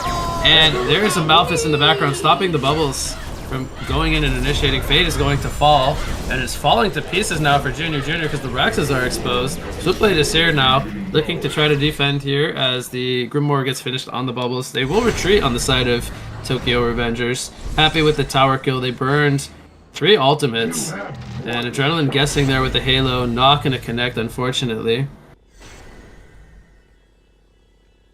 So they got what they came for. They got the tower. They burned some cooldowns. Got a couple of kills. Bushwhack getting caught now by the Kelfield. He breaks it, but he's got a haste rune, and he is just getting the luck of the runes right now. They're gonna lose the Magmus, who I would say more or less sacrificed himself there to keep Bushwhack alive, but he's gonna be up in 25 seconds anyway, so not gonna be too much of a concern, I think, for them. Polywog is going on Andromeda. Andromeda's getting trapped here. Once again, has a Void Talisman. Not gonna help him against the Blade Frenzy Swiftblade.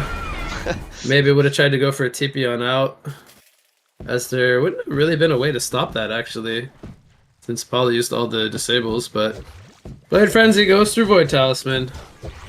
That will take him down. Fade, by the way, behind the tower here. I don't think he was spotted. He's giving pretty good information here. Should have the reflection up for just a little bit longer. It's going to wear off. He will get out. So Swiftblade goes for Frostburn. Now, what should he be looking to go for now? It's this like 3rd item.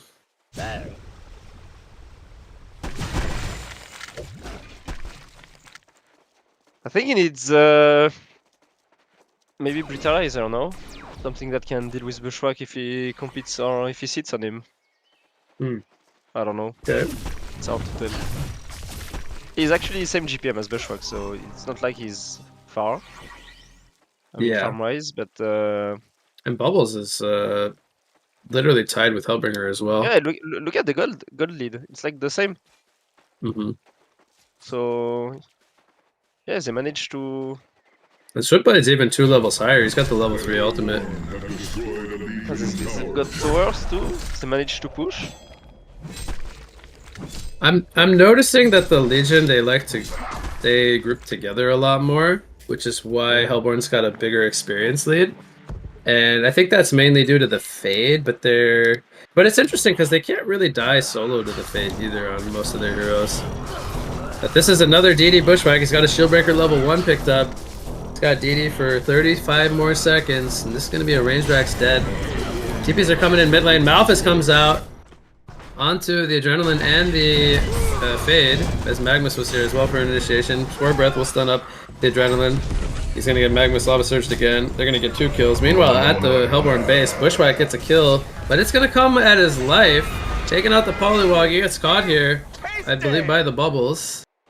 And Shrunken Head was down. Swiftblade slashes were used, so they burned a lot to kill the Bushwhack, but it ends up being 1,341 gold Volta over to the Swiftblade. He's now got almost 5,000 gold. So yes, they did lose a range Rax, but Swiftblade continues to kind of pull ahead of the Bush. Yeah. So did he buy it? What did he buy? He bought the 3K part, the agility. Okay, the dancing blade. So I you don't think know if this will that's be a true. wing bow? I don't know. Actually, on Blade it can be Gunjiro, so. But Right. do you want Gunjiro against the Bushwhack? Or do you? Probably not, even though it's a great item on the Swiftblade. And they're looking to do Kongor. Okay, I mean, this is, I mean, Bushwhack is alive, actually. I'm amazed by how fast he spawns. Can they get here in time to stop this token? I actually think that they can. Now, the issue is they're not going to have Vine Wall or Malphus, so Hellbringer, I don't know how useful he's going to be right now without the ultimate up. And Fade is scouting the way. There is a Bound I picked up on the Andromeda. Resto Stone just got finished by Hellbringer, but Fade is catching him in the background. I don't think he has enough damage to solo kill him. He's trying. Oh man, the damage Very from low. Bushwhack. Meanwhile, in the Wow. Kong area, Bushwhack is going to take out the Adrenaline, and he's going to take out the Polywog Priest. So yeah, I didn't see it, but I can imagine the Shieldbreaker level 2, the Elder Parasite, the right clicks coming in. And Swiftblade, he is just not interested in joining this at any point anymore because, well, he doesn't have slashes, but also his teammates have all died around him. Bubbles is trying to counter push the mid lane, be disruptive. He's going to head over to the top part of the map now, continue to split. But they're going to get the token on the Bushwhack.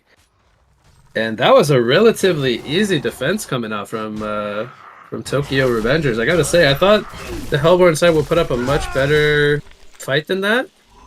But I suppose once the Bushwhack has the Shrunken on, they don't really have a whole lot to deal with him, right? Yeah. I mean, the Bushwhack is the only one who is doing damage. So. Think they need a Bola on someone?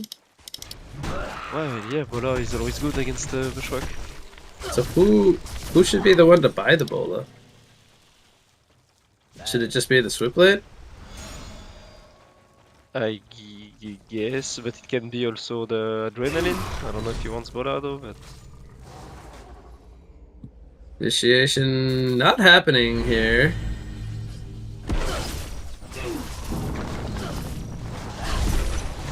They're going for the tower. I mean, this is a level 3 Shieldbreaker melting the Rexes. The minus armor kicking in. They take out the tower. Now the range Rex under fire. And Junior needs to make a decision here. Fade in the background, getting caught by the Bound Eye. Isn't able to get an initiation off. Didn't get a stun or anything. Now Polywog getting dove. Does pop the Voodoo Wards, but this is a disaster here. Hellbringer all comes down in the background. And they're going to take out both the Swift. They're going to take out the Swiftblade as well. Couldn't get the Swift Slashes off because the Blade Frenzy was going. And there is no buybacks on anyone. And I think this might have just did it. They might be able to get full megas from this. Yeah, and he's got They got the Malphus Malphus. in Hellbringer because he's got refresher, so. Yeah, he's still got the Resto Stone second Yeah. ulti ready to go. So Yeah. even if they respawn here and come again, they still have token on Bushwhack for 1 minute and 7 seconds. They're just gonna head the rest of the team up to the top lane with the Malphus tanking. I think this is gonna be megas. Yeah, that's Megas. They're gonna maybe kill the token here. The Bushwhack gets jumped. They don't kill him actually. They leave him alive. He's on 1 life. Are they gonna really leave him for 45 seconds on 1 HP? I don't think you can do it. Yeah, the base is taking too much damage. They're gonna almost break the tier 3 tower up here in the top lane, and now the last Rax is gonna be exposed. Good stun from the Magnus. Second Malphus comes out onto the bubbles. Void Talisman is not gonna be used here. He ports into the background. Andromeda did use her swap already. No, she did not actually. A Swiftblade. He's trying to do what he can. He's getting forced back by the Malphus. The blade is getting destroyed by the Malphus. Yeah, and he still has slashes ready to go, but I mean, like, where's a good target to use them? Not on this solo Bramble, right? He's just gonna right-click him down. Eruption in the background on the Poly. They did take out... was that Android? Wait, did Android drop her? No, she gave the item Magmus. Anyway, there's an eye on Swiftblade now. Not sure who dropped it. Maybe it was an eye on Polywog, actually. Yeah, I think.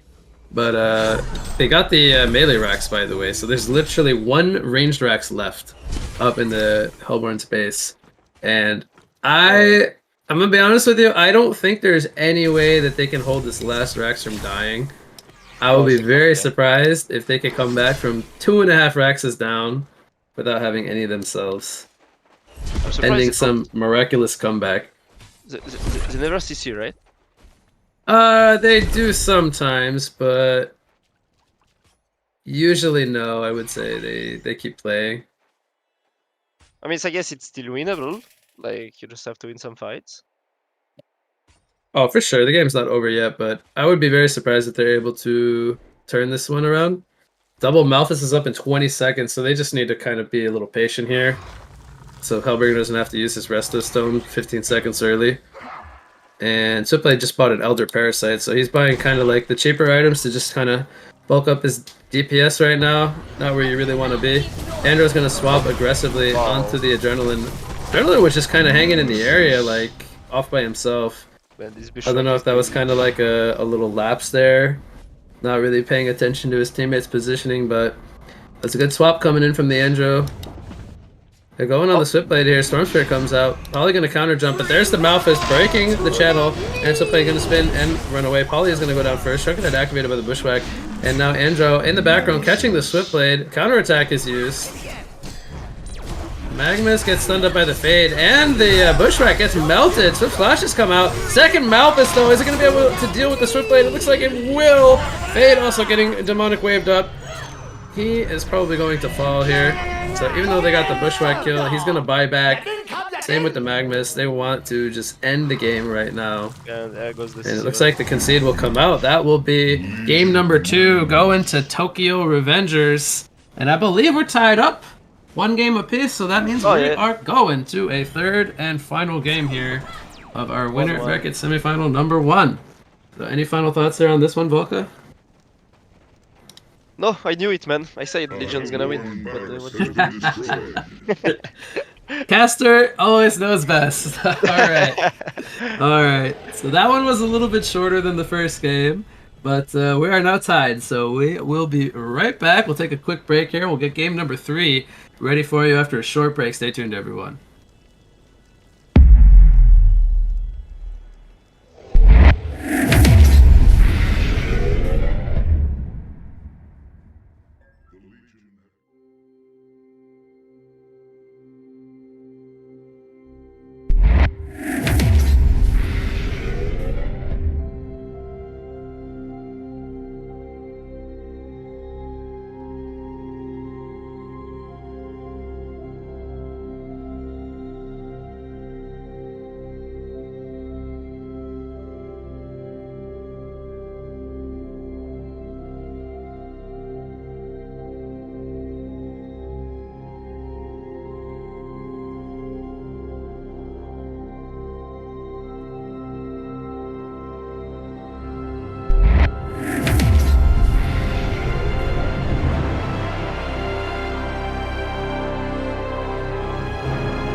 Hello everyone and welcome back here from our break. We are now in game number 3 of your winner bracket semifinals number 1 series here of your HoN SE8 tournament, where we have Junior once again on our Legion side, and then we have Tokyo Revengers here on the Hellborn side. Once again, your main shoutcaster, What You Got, rejoined here by my trusty sidekick and co-caster, Volka. Hello everyone. Alright, Volka. We're tied up 1 game apiece. You've seen what both these teams can do and what they've shown us. Who is going to take this series and move on into the final round? Man, wait, I have to see some picks first. Right? No. That is not how that works. You get to pick right now. You have to tell me who is going to win based on what you've seen so far from the two teams. Or, you could be like, well, if somebody picks Bushwhack, they win. That's a valid we have answer, of course. we have seen people who wins. They had like Bushwhack, or it was what, Armadan first game? Yeah. So are you I saying see, if anyone has Armadan or Bushwhack, they auto win? and the heroes are not banned, so Okay, so you're expecting to see both of those heroes this game? I don't know, but well, okay. So we see Bushwhack, and Okay. One man, I'm team has- surprised actually. Why do they first pick a Pestilence? Is Pestilence that strong? They really love Pesty. They really love Pesty.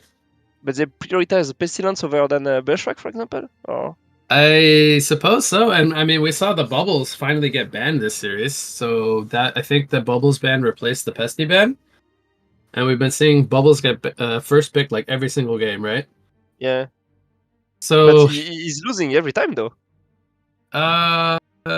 wait, did bubbles lose every single game? Yeah, he lost the first. Yeah, he lost every game. Interesting. I'm a bit surprised by that. But we have Bushwhack and Andromeda. I believe that was picked first phase last game. Yeah, so Correct I'm me. gonna say But it was, Legion but Legion it is was gonna win. on Tokyo Revengers had the Bushwhack and the Andro, right? Yeah, It that was the opposite. team. So Yeah, now exactly. Junior has stolen the Bushwhack Andro combo from the other team, and they're gonna see if they can run it themselves now. And there is a silhouette. So you know what that means. Yeah, I'm happy to see a silhouette. yeah. Silhouette is always good to That see. silhouette lost the first series, right? Yeah, he lost. Man, these guys got to step up their silhouette game, man. They They're had giving Silhouette and Bubbles, and they lost. they're giving some bad rep to silhouette, man. This is my hero. We gotta get some W's with the silhouette, and they got the pesty with it, so some swarm into right click synergy. Like that is what I love to see when I see like a pestilence pickup, is picking up that hard carry, lots of DPS. I think the silhouette is great when paired with the pestilence. What do you think about the Magnus on top as the third pick? Magnus is always a good pick, so yeah. So Magnus is never bad. Yeah, it's always good, I think. Okay. Are you saying that because you like to play Magnus? No, Magnus is just good in general, man. I also play Magnus, so I mean, might not be the best Magnus, but I play a little Magnus sometimes. When I'm not, giving them over to you. Be like, hey, Volka, you play the Magnus. But it's. I mean, they have more experience than us on this game, so. But yeah, they rather ban like a Tundra, Magebane, Doctor's Reaper than, for example, Bushwhack. So that's for sure different than us.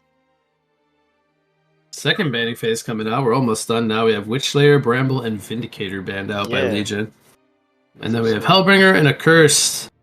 Those feel like some respect bans from the first two matches. Accursed from game 1, Hellbringer from game 2. I mean, if you want to respect ban from the first game, do you ban Accursed or do you ban Armadan? Yeah, that's a good point, because they could have definitely banned the Armadan. Yeah, well, they have one more ban, so maybe they still will try to ban the Armadan. Yeah, they can still ban it for sure. Yeah, maybe the Accursed enabled the Armadan to have such a good game as well. Maybe that could be the thought process there. That's maybe why. And having a Bushwhack with both an Accursed and an Andromeda, they might not even care about the Armadan because they're just more worried about the Bushwhack. Yeah. I'm just trying to think of some reasons. They last banned Drunken Master. Okay, I did not think that they would ban a Drunken, because judging from what they have so far, they have a Pesty, Magnus, and Silhouette. Drunken doesn't feel that scary to me. Yeah, I don't. Like they have AoE stuns to hold them down, and then a lot of minus armor right click presence. So I don't really think the Drunken would have been a big deal, but maybe they feel it's something they want to have to play against. Man. Legion got the first two picks, right? Yes. So it means they can have Bushwhack and Armadan on the same team. Oh, so then they really win, is what you're saying? It's, as you said, whoever has Bushwhack or Armadan wins the game. Yeah, it's outdrafted. It's over. But they're going up against Silhouette. No, I don't know, because actually Pestilence and Silhouette, like Pestility on top of Silhouette eating you, like that can do. Yeah, can don't do a forget lot. Pesty can get a staff and he can Yeah, swarm multiple targets. So it's not exactly. just And that's probably why they don't really care about banning Armadon. They're maybe like, we are confident. Like, wait. Oh ho! Okay, so they are gonna go the Armadon. I'm wondering what they're gonna pair with it though, because the Cursed is banned this time. Demonted they- Shaman, stuff like that. Oh, They're it gonna was go the with GG. Thunderbringer. So I guess that's their mid lane then, right? Yeah. This looks very similar to their first game. It's like a mix. Like It's a Legion mix, are- yeah, because they had mixing a what's their carry in game number 1? It wasn't a Bushwhack, it was a oh, I'm blanking. Oh, Dark Lady. It was a Dark Dark Lady, Lady, right? yeah, Dark Lady. And Dark Lady would have been pretty decent against the Silhouette again. There goes the Wretched, Hag, man. Wretched Hag. We haven't seen a lot of Hag lately. I'm very surprised because I casted a lot of Hag last weekend, where the hero just had so many impactful games. Yeah, and this So- casual mode, like you should have a really good time with Hag. Yeah, mainly because once you get to Grimoire, you just turn into a monster. Sate likes to call him Exodia Oh. when he gets the Golden Veil. item. Yeah, there's a Golden Veil last pick. So Oh. Sate likes to call Hag Exodia because once you get like a few items, you turn into like ultimate form. But I've seen games where like the Hag gets 1v2'd in like short lane, and she's still just she gets levels, and then even when she's like level 7, she's outputting like 600-700 AoE damage regardless of items. So she's always like impactful in terms of like just getting XP, even if she's not getting farm. But obviously with farm, she's really dangerous. Look at this pick. It's like, Jerizaya. okay, we don't have Accurus, we're gonna pick Jerizaya. Okay, I mean they still have some magic damage, but the Jerizaya ultimate is actually quite good, I would say, against like the Silhouette and the Yeah, you don't have the same impact on the laning phase as a Accurus, for example. but as a the team fights are stronger. Yeah, but the team fight are slightly stronger, I guess. Yeah. So the Golden Veil is actually quite good in casual mode because if you're able to like genocide, your team gets a huge gold bonus. So you kind of get like really snowbally with GPMs. And It's very dependent on like how good their laning and early game goes. If they're able to like group together, take team fights, and just kind of roll. So the Golden Veil can either be really good or it could be. I think I've seen it once or twice where like it wasn't very impactful. So it's very possible. And seeing as how they have like kind of tanky heroes on the Legion side, and then maybe like Thunderbringer to scout him out before they take an initiation, I could say the Golden Veil pick maybe not working this game that well, but we'll have to wait and see. I mean, we'll see. Yeah, we are not used to see Golden Veil. I mean, at least I'm not. Oh, And, very nice D-word coming out here from Jerizaya. And by the way, they run Jerizaya support. I don't know if you were. Yeah, that's what I said. I- I said like it was supposed to be, I guess, Armadon Accurus, and then Yeah. it went to Armadon Jerizaya. Yeah, so Good man. most of the time I've been seeing Jerizaya play position 5 in short lane, but they have Andromeda, so it'll be position 4 second support. Alright, before we get any further here, let's do a quick sync up. So I am at 30, 29, Perfect. 28, Perfect for 27, me. 26, 25. You good, Paradise? 23, 22. Might have the Bloodlust kill here. Jerizaya, he's gonna go down. 4 players. Finding him in the area here. He will fall. And do you notice also again? Well, that was the opposite team, but on game 1. But again, they are playing against Hag Silhouette, and they have no catch at all. Yeah. So they only But- have like an Andro stun. It didn't really matter as they lost. The team who had Silhouette and Bubbles, they lost the game still. Yeah. But yeah, it's weird to play without any catch against these two. Yeah, it's you would think the team with like the more secure disables and everything, they'd be able to do much better, but Maybe they ended on- up losing that first game. Yeah, they did lose. So maybe on casual mode it's less like it has, less impact, I guess. But on man, you can get split push to death in a normal game, no? Yeah. If we were to run this in a normal mode game, I think my team would not be too happy with my drafting. They'd be Yeah, like, we can't catch anyone. Just Yeah, chasing it's everyone all game long. Super frustrating. Hag blinks away here. Magma eats the Comet stun. They're going to both be fine. It's a little bit of pressure coming in from the Bushwhack and the Endro. But yeah, like a Hag Magmus dual offlane looks kind of weird, right? Yeah, it is weird for sure. Hag having blink level 1 as well. So it could have been Hag mid and Pestilence like Suicide, but they choose to send Pestilence middle. So Yeah, they tend to like to secure farm on the Pestilence. Okay. He's going He's PK going or up stop against it. right away, usually? So I don't know what he'll do this game, but I've seen games where they go Alkbones Ghost Marchers into staff, Okay. which is very different from I'm sure what you were gonna think or say. So that's why I brought it up. Yeah. I don't know if we'll see Alkbones this game, but the Ghost Marchers I think is maybe a little bit more interesting than the Alkbones probably, because Pesty doesn't really farm the fastest. Top lane we have a kill happening here. They actually do bring down the Armadon. Golden Veil gonna overshoot the jump there with the plunge. Jersey has boots. Gonna be just fine for now. But the Silhouette Golden Veil lane, not your like more traditional lane. Andromeda gonna use the Golden Apple here, auto attacking, trying to get a counter kill with the Bushwhack. Hag gonna blink away to safety on 29 life or so, and he'll be fine. That was almost a counter kill.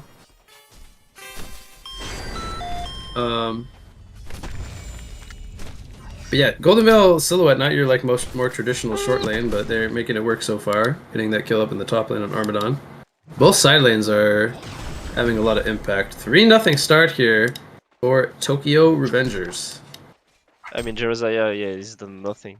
Like, he cannot do anything. As we Yeah, said just earlier, throw out a it's heal not an bomb and accurate. that's about it. Yeah, it's not an accuracy. It's on lane. He's doing way less. Like, oh, Thunderbringer are gonna have to go back to base here without any mana or a rune. Remember in game number 1, the Thunderbringer played against the Magmus and he just kept getting roamed? Hasn't happened just yet. Armadon gonna die for the second time up in the top lane. I think he was contesting the hard camp. And funny enough, with 0-2, he's still out farming the Silhouette. In terms of last hits, not in terms of GPM. 17-1 against 13-2. Find that surprising? Magnus gonna stun into the trees here. oh, Jeremiah is also flanking. Oh, Aurora finds him. Yeah. Bushwhack will take him out. He did not have the knuckles. Oh man, it was like 5 seconds being delivered. He just barely missed charge number 1. Unfortunate. If that was me, I would say, yep, that's typical. Typical RNG. Typical RNG. Typical RNG. So yeah, Armadon, he's got a beast heart already. I mean, he's almost got his Helm of the Black Legion. Just needs the life tube. He's 300 GPM with 70 creep kills. I mean, he's farming well. He was like 370, and then he just lost a lot from being dead. He's got as much creep kills as his Bushwhack, for example, which is his safe lane hero, so it's like really good. Magnus porting down to the bot lane. They're gonna bring 3 players down here. Pesty charging forward with a flight. They're trying to catch the Bushwhack. Body block's coming in from the Hag, but Bushwhack will sidestep to safety. Here comes Jeremiah with the heal. They turn it around, and now Pesty trying to go for a kill here on the Andromeda, but he might fall first as the team support is there, and they will make it a 2-0 exchange. Magnus was here, did use a Lava Surge, but the turn potential was there from the Legion side. They make it a 2-0 engagement. Yeah, when you want to gank and you're the one dying, that's not what you want. Bad. And it's 2 charge for Bushwhack after that. And he's mad threats. Yeah, he's almost got his Ghost Marchers as well now. So he's up to only 450 GPM. Still, the Silhouette is having a great start. 3-0, 600 GPM. Yeah, Silhouette is doing really good. I really hope we don't see that super passive Silhouette build. Magnus coming in here. Good charm coming in from Jeremiah. Perfectly based the Thunderbringer. Can they turn it around and get a kill here on the Magnus, or is he too slippery with the Striders? I think once TB has another Blast of Lightning up, boom! There goes the Magnus kill. And Jeremiah being in the right place at the right time. Perfectly using that charm. Very good heads up play coming in from Junior here once again. They even up the score, 4-4. Yeah, 4-4, yeah. And the gold and the XP are like super close, so. And yeah, you said about the Silhouette build, but I think they learned from the first game. I know that was on the opposite team, but he seemed that he was not doing much damage to Armadon, so maybe he's gonna like adapt his build, and he's playing with a Pestilence. So maybe you want like Shieldbreaker there to. I hope so. I hope something a little bit more aggressive. Oh, they're Armadon going... getting dove here. Greed Gutter comes out from Golden Veil, and even though Armadon has got 1,000 life, not really the most tanky just yet. Yeah. Magnus comes up here as well for some tower assistance. They'll probably break the tower here, pending any defense here. But Pestilence goes down in the bot lane. Wretched Hag also going to go down. It's a double tap legendary streak coming out for Bushwhack. So Silhouette does get the tower up in the top lane, but bot lane there's just not a lot of good rotations from the Pesty, unfortunately. He's trying to make ganks happen, but every time he's going down there, they just end up getting counter-killed. Every time Pestilence is showing to gank, he is the one dying. And Bushwhack is getting killed, so that's... yeah. That's not really working so far. Yeah, and the Thunderbringer's having a much better game this time than he did in game number 1, where he was constantly getting pressured. Now he's 1-0-3, hovering over 400 GPM, so he's going to have an earlier, I think, for more power this game than he did in the previous attempt. And there's the Outbones pick up on Silhouette. Currently level 9. 665 gold per minute, very high above the rest of the chart.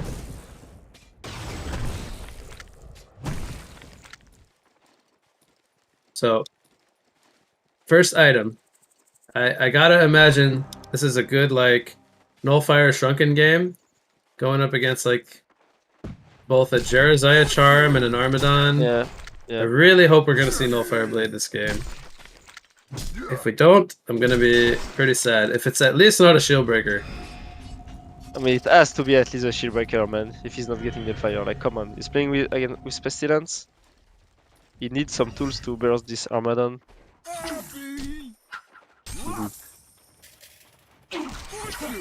Alright, so top lane, Silhouette and Armadon going at it. A lot of counter pressure from the spines. Yeah, and Silhouette needs to care about TB ulti. He cannot get like super low. Yeah, that is true. He might try to go for the kill here. You can tell he wants it. Lotus comes out. One more spine, might get a counter kill. Oh, TB? Yep, there it is. You called it. So even though you got the kill. Meanwhile, bot lane, the charm comes out on Bushwhack, prevents the Golden Veil from trying to kill the Bushwhack there. And it's an onslaught streak now for Bushwhack. Silhouette was 5-0, but with that death, she will lose her streak. She's still about 130 gold per minute higher than the Bushwhack right now. Yeah. But in the big picture, I don't think it's really going to be too much of a gap. Thunderbringer gets a kill here on the Magnus, but he does end up falling to the Wretched Hag. She still has Bat Blast available. Bushwhack trying to pressure this tower now. It's below half life. Port is coming in. I believe this is from the Magnus.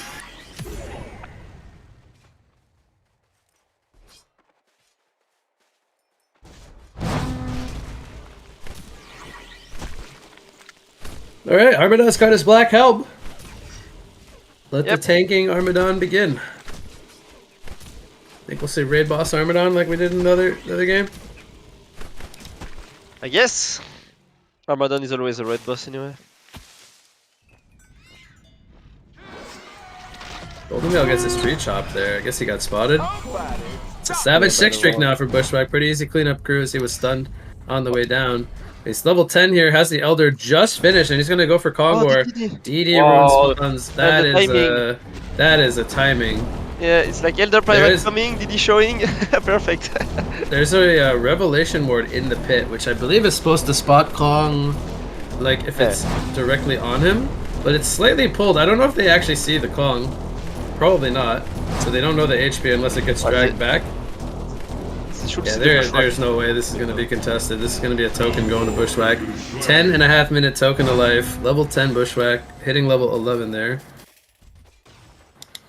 Silhouette. Again, having trouble dealing with this Armadon. Here comes Golden Veil. Uses the Greed Gutter. Hasn't used the plunge yet. I'm a little bit surprised. I guess they didn't want to commit. Silhouette had too many spines on him. Now Magnus is here though. Silhouette might swap back in. Is at the fountain. Doesn't have a tree to grapple to. Might have made a mistake there.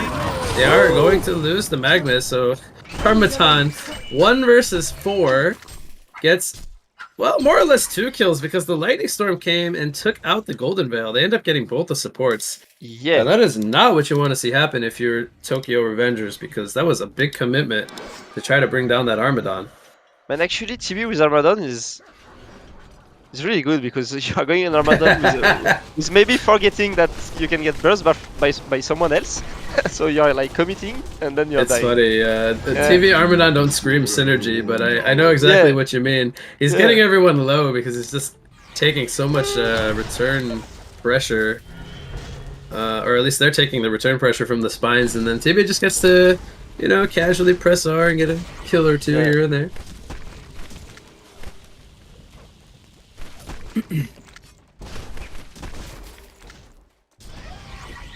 Alright, well, Junior's down here in the bot lane, kind of grouped up with their token a little bit, but they're not like committed by all means. They're still spacing the map. Armadon in the mid lane now, TB snagging the Merrick's up in the top. Bushwhack gets a haster, and so they might be looking for an engagement here. But again, they don't really have the best catch. We've talked about that before.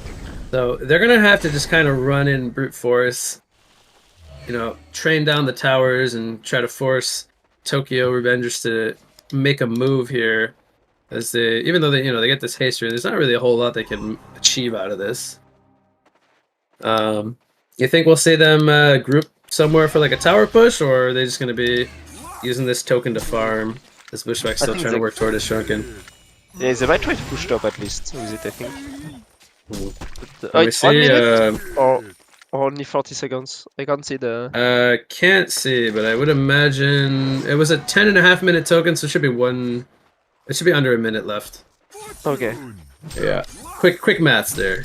You had me using my morning brain to think. I don't like thinking too much, but I appreciate you thinking of me. Use my noodle. Alright, right click's coming in from Silhouette here on the mid lane tower. Yeah, they're trading middle for top lane. Meanwhile, Armadon is split pushing the bot all alone, all the way at the tier 2. They're diving onto the Andromeda here. I believe that started off with either a Golden Veil or Magnus initiation. Yeah, Silhouette just comes in for the cleanup, gets the kill, and it looks like she's going Nullstone again. Oh my god, yeah, they just love this Alphonse Nullstone build. I gotta say, to me, when you play against Armadon Thunderbringer, the Nullstone, I get why you want it against the TB Ultimate, but it's just not that good, man. It's so easy to remove it. Armadon getting caught here all the way at the base. He's just a space creating monster right now. He dies, but he takes a lot of attention toward himself. And meanwhile, up in the top lane, the rest of the team was grabbing the tier 1 tower.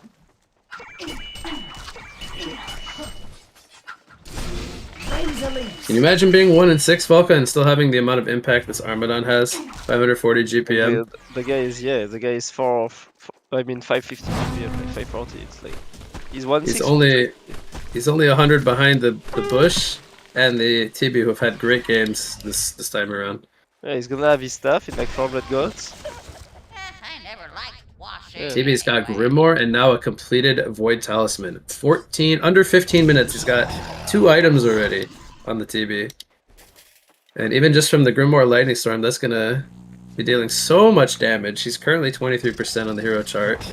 Again, every time we cast the Thunderbringer, that's really no surprise. But that number's gonna potentially keep growing with the Grimoire pickup now. I'm surprised TB is not banned on this mod, because he's gonna get items anyway. Yep. And TB with items make you do so much. And you can't really prevent that, so... Yeah, I mean, they tried in game 1, right? They tried to shut him down, but ultimately it just didn't really matter. He got his farm anyway. Yeah. Shield Breaker picked up on Bushwhack. He is not going the Shrunken Head. Going the greedy route here. Oh, Silhouette is going Geo, or is he going Nilfire? It's probably a Firebrand, honestly. It wouldn't surprise me. At this point, I feel like they're just they have a build and they just stick to it, which I don't like it at all. Oh no, man. Not in this game anyway. This is not a Nullstone Firebrand game. Is Here it, comes the Greed Gutter. Ultimate Barbed Armor's activated though. Silhouette can't man up. She's gonna try to stop the TP. Golden Veil is gonna be the one to stop it, and they're actually gonna kill him. So they play that one very well. Very patient. Golden Veil picks up a Sand Scepter now for the Barbed Armor. And also for the Charm. Another good tool to remove.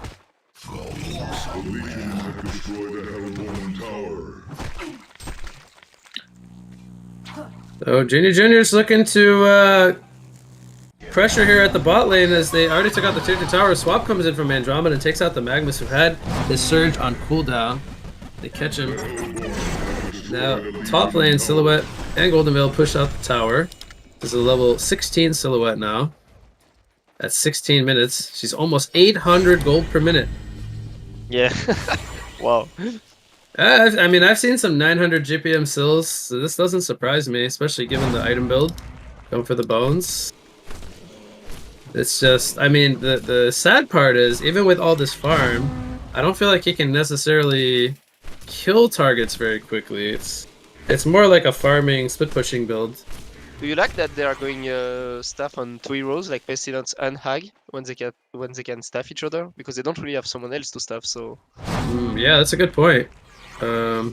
Maybe they want the stats to like bulk up. It's the only thing I can imagine. Armadon's gonna die here. The Pesty Swarm doing so much damage with the Silhouette. See? Armadon is not that... Yeah, he doesn't have any armor right now, so maybe he should look to... well, I guess he wants his staff first, but still gonna have similar issues, right? He needs to Still get gonna be not that tanky.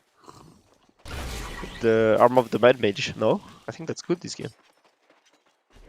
I see what you mean, but and you're getting ton of armor.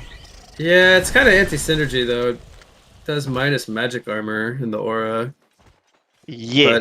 But I know what you mean. I'm not the biggest fan of it, but I could see why you would maybe go for that. Personally, I don't like it. That doesn't mean it's wrong. TB gonna kick Golden Veil off the tree here. Picks up.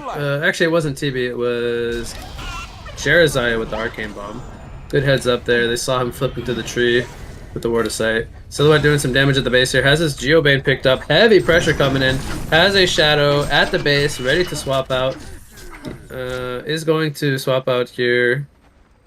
And Tower is almost dead. So he's going to basically, I think, play a lot of split push this game and just try to chip down the towers. He needs to do the rat gaming. I think he should go Shieldbreaker then if he wants to play like that, right? Yeah, he should, for sure. Because as good as the Geobane is for split pushing, I think the Shieldbreaker would be more damage, just offering him less mobility to get around the map quicker. I'm just gonna push in the tier 1 down here bottom. No resistance from Junior at all. We have Kongor coming up in 2 minutes, so we could see a clash perhaps for the token. Invis Ward spots out the Pestilence. Stevie ulti comes out and they just melt him on top of that Comet Stun. It's a champion and Newerth streak now for A. Rexander, 9-0 on the Bushwhack. Picks up a Nullstone here. So he keeps the Shieldbreaker level 1. Gonna go into a defensive item. Bit surprised that it's not the Shrunken Head though, because I feel like the Nullstone is not very useful this game. No, it's not at all. I'm a bit curious as to what he's trying to spell block. Is it the Golden Veil ultimate? Is it the is it the bats from Hag, like the Haunt? Because there's really everything is AOE or a right click. Really like, I have no idea why he would go Nullstone this game. Like a Shrunken Head is just infinitely better. Even a Geo. DD. Even a Geo is way better there. Yeah. Oh, can he kill the Pesty here? Double damage Bushwhack 3. Oh my god. Did you see how many hits he killed the Pesty in? Dust comes out, 3 shots to Magnus. Oh my god. Nullstone Bushwhack OP. We don't know anything, Volka. That's why. We should just keep our mouths shut. And look what spawns, by the way. The Kongor. Well, he's got another DD rune. Yeah. Just like the last time at 10:30. Yeah, this guy is cheating actually. This guy is a very lucky Bushwhack player. Gets DD runes. But that's what you Alright. get from not Token of banning life. Bushwhack. You don't ban Bushwhack? That's what you deserve, man. You deserve to get DD Rune you, Convoy. you deserve to get raked by the Bushwhack, man. Oh man. Silhouette goes for Portal Key, by the way. 814 GPM. He's still far ahead of the Bushwhack in terms of GPM. Level 18. Yeah, But only the, two Bushwhack, top doors, but the Bushwhack's level 19. With a token now. The I racks wonder are if he'll open. buy Shieldbreaker 3 because he's got 3,400 gold in a token. Magnus stuns the creeps. Oh no. Void Talisman comes out. He does disjoint the combat stun, and he actually survives because of that. Good destroy. Meanwhile, Silhouette at the base takes out the tower. Almost gets the range racks. Is he going to get it with the illusion? No, it's not going to be enough. Very close though. And he ends up swapping to the base. Get Golden Veil. Yep. He's away. The range. By the way, the range racks. I'm not sure if you knew this, but the range racks has 10 less armor than the melee racks is. Yeah, I know. Which is, I believe, why they always go for the range racks first. Yeah, I knew it. Okay. There's some flying couriers coming in now from Golden Veil. Okay. This game's starting to get a little more spicy. I guess he's trying to... Who's he trying to scout with this? We all saw this coming. Oh, yeah, Golden yeah. Veil. He's the one getting scouted. He falls here. Meanwhile, at the top lane, Hag and Silhouette trying to split push. Not gonna work out for them. Silhouette gonna get caught here and dies. Doesn't have a buyback. And the GPM slowly dropping now. Bushwhack gonna take a slight GPM lead here of about 15. First time I think I've seen the Bushwhack higher. Isn't it wild gonna to get see- Immortal, actually. Isn't it wild to see 800 GPM carries? Bushwhack is 14-0. He needs one more. Courier dies. I guess they weren't microing it. Yarzai just walks up and smacks it. Tower What did is taking Bushwhack, heavy pressure here. Did you see what Bushwhack bought? No. Okay. Am I gonna be surprised? I don't know. I have no idea what he... Oh, it was actually like a serious question. I thought it was like a... I saw what he bought. Did you? Let's I talk don't know. about it. No, okay. I think I just saw some Shieldbreaker recipes bought though. So, we'll see. Bat Blast takes out the creep wave. Armadon rolls in, distracts 3 players. Meanwhile, in the backline, Magnus jumps in, but he's all by himself now. Comes out of the Steam Bath. Arcane Bomb. Gonna hit. They are going to kill the Magnus. It is an Immortal for the Bushwhack. Magnus buys back. Silhouette jumps in. Is going to get a kill here on the Andromeda. 2-man stun from the Magnus. Take out Armadon. Bushwhack token is going to fall. He's going to respawn now. Do they have the catch here? Here comes the Silhouette tree grapple. Bushwhack doesn't have a Shrunken, so he's going to fall. He actually did buy a Shrunken, but he wasn't able to use it in time. And now Silhouette is here with the right clicks, going for the Thunderbringer. Thunderbringer trying to get some return pressure, but he's going to come out of the Void Talisman and he will fall. It's a headshot coming out for Wretched Hag. And this came at a cost of 1 buyback on the Magnus. And they take basically a 6 for 3 plus a buyback fight. And now they're headed up to the top lane. There are 3 buybacks available here. We'll see very soon if they're going to expend some of these to try to defend the ranged racks or not. Andromeda will respawn naturally. You think they need to use some buybacks here, or is it fine to just leave this Rex? I mean, I think it's fine to leave it. It's only round Andromeda's 1. charging forward here. Has her own Staff of the Master, by the way. Picked up with the Energizer. She's quite farmed this game. Yeah. More farmed than the Jerizaya, even. I guess she's gonna staff the Jerizaya? Or maybe not. Maybe even the Bushwhack. Staffing the Bushwhack could be quite good. Oh, yeah, true. They have 2 staff, so... Do you find it interesting that they couldn't get the full set there? They only got the ranged racks? Yeah, but... There, for example, that's weird, because I know that the... I would have rather them get the melee there. Yeah, of course. Yeah, because they had 3 people hitting it, I think. I think they want to make sure to kill the racks, so they are going for the range racks, because if like, but they had time to kill the melee if they started on the melee. Silhouette swaps to base now. I think she could swap back in if she wants. She is going to swap back, and she probably has one more swap out. She's going to use the Geobane. This should be a Rex skill. Gets it with the tree grapple out. We'll swap back to base. So that shadow will expire, and they do end up getting the full set. So Silhouette rats the remainder of the top racks. She's getting wing bow. And they actually still have all of their base, by the way.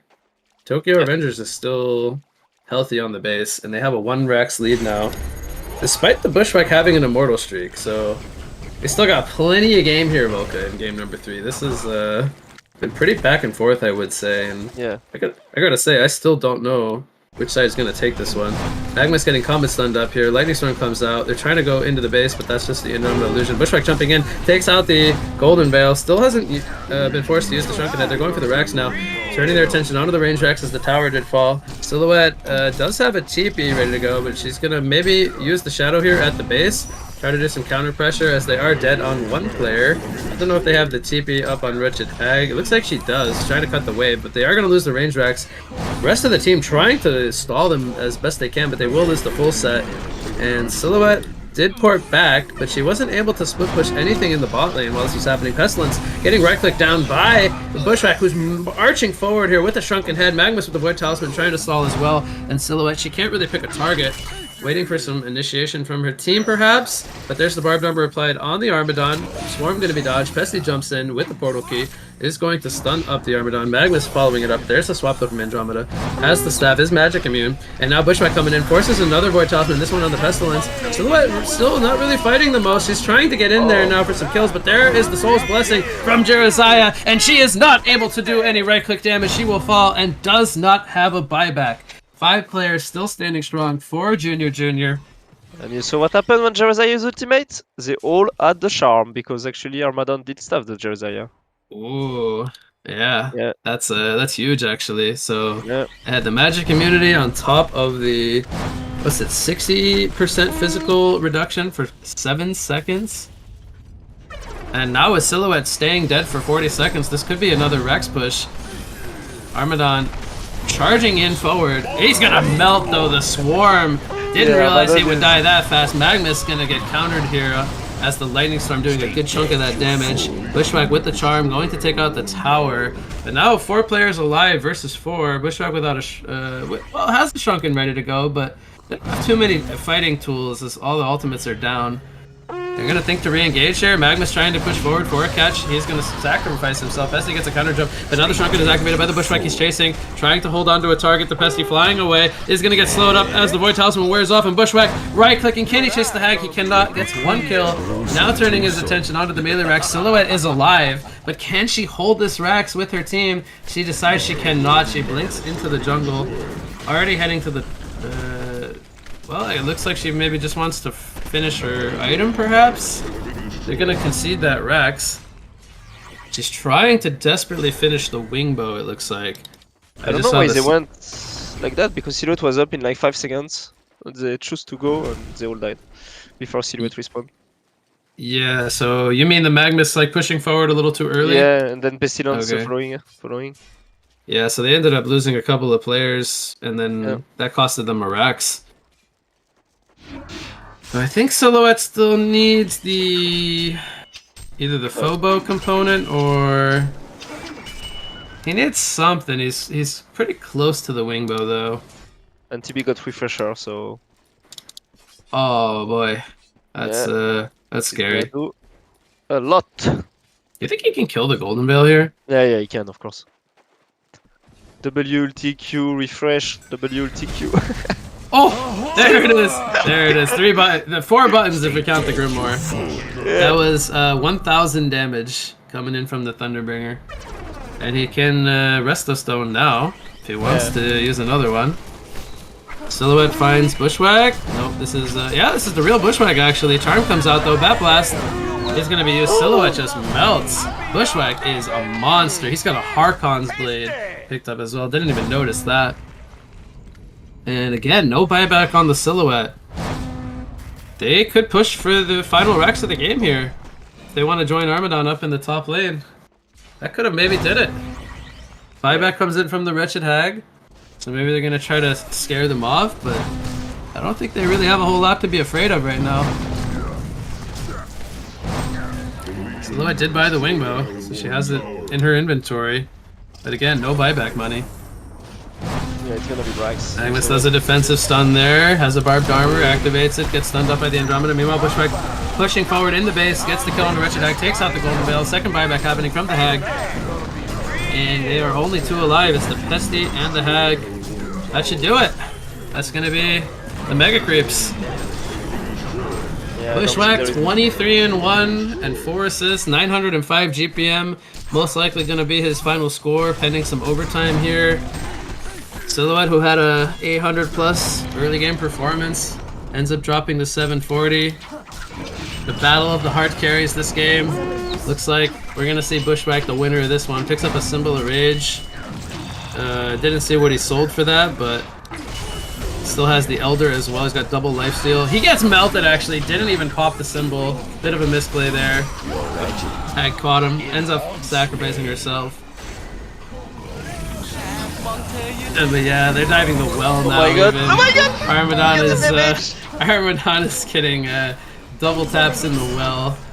Oh, the damage from Armadon, man. And there's the concede vote, so that will do it. Junior takes the series over Tokyo Revengers, a 2-1 victory as they win game number 3 there. Final thoughts both on game 3, but also the series as a whole. I mean, they had Armadon plus Bushwhack, so yeah. That's all you got for me. They pick these heroes, they win game. I think it's gonna, yeah. I mean, I don't know, they're banning some heroes every time, so they prioritize some easier heroes than instead of like Bushwhack and but I don't know, I don't have much experience of this game, so I can't tell if that's normal or not. That's your immortal rank, bro. You have no experience. Yeah, but I mean from them, like they're banning, for example, a B emote, but not Armadon or Bushwhack, but they're banning, I don't know, they ban what else they keep banning. Soul Reaper? Tundra, Soul Reaper. Tundra, for example, like. If you saw Tundra played yesterday, you might change your mind a little bit. I saw a pretty good Tundra performance. I mean, I'm talking from what I saw, and I saw that Bushwhack and Armadon, little bit overpowered right there. So. All right, fair enough.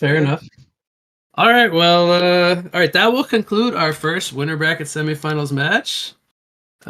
Thank you for casting with me. I think you have to get going, so I will pick up another co-caster hopefully for the next one. But we will go on a quick break here, ladies and gents. We have your winner bracket semifinal number 2 going to be coming up shortly after a break, so you don't want to go anywhere away. We'll have another best of 3 series coming at you.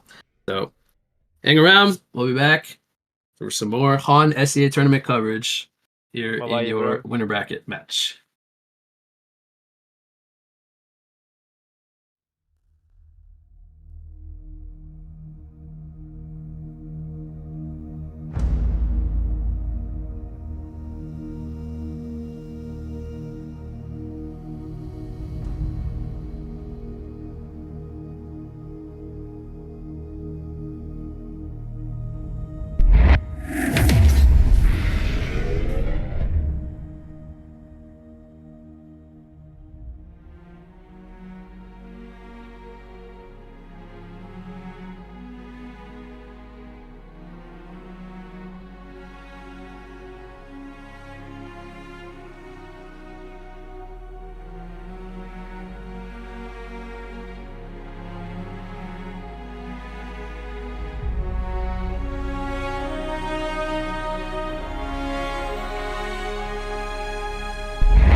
Hello, everyone. Welcome back from the break. We are now here with your second winner bracket semifinals match, where we now have Devil Gang here on the Legion side, going to be taking on Lunar Tier here on the Hellborn side.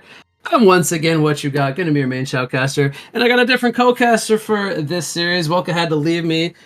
I appreciate him for joining me in the last one, but now we have Lucius here to join. How you doing, buddy? Welcome for a I'm cast. doing good. Hello, everyone. I'm Lucius, the Peruvian guy. I have heard you say before that you believe Peru is at the end of the earth. Is this true? In my eyes, it's true. Almost nothing comes here. So. Well, welcome here from the end of the earth.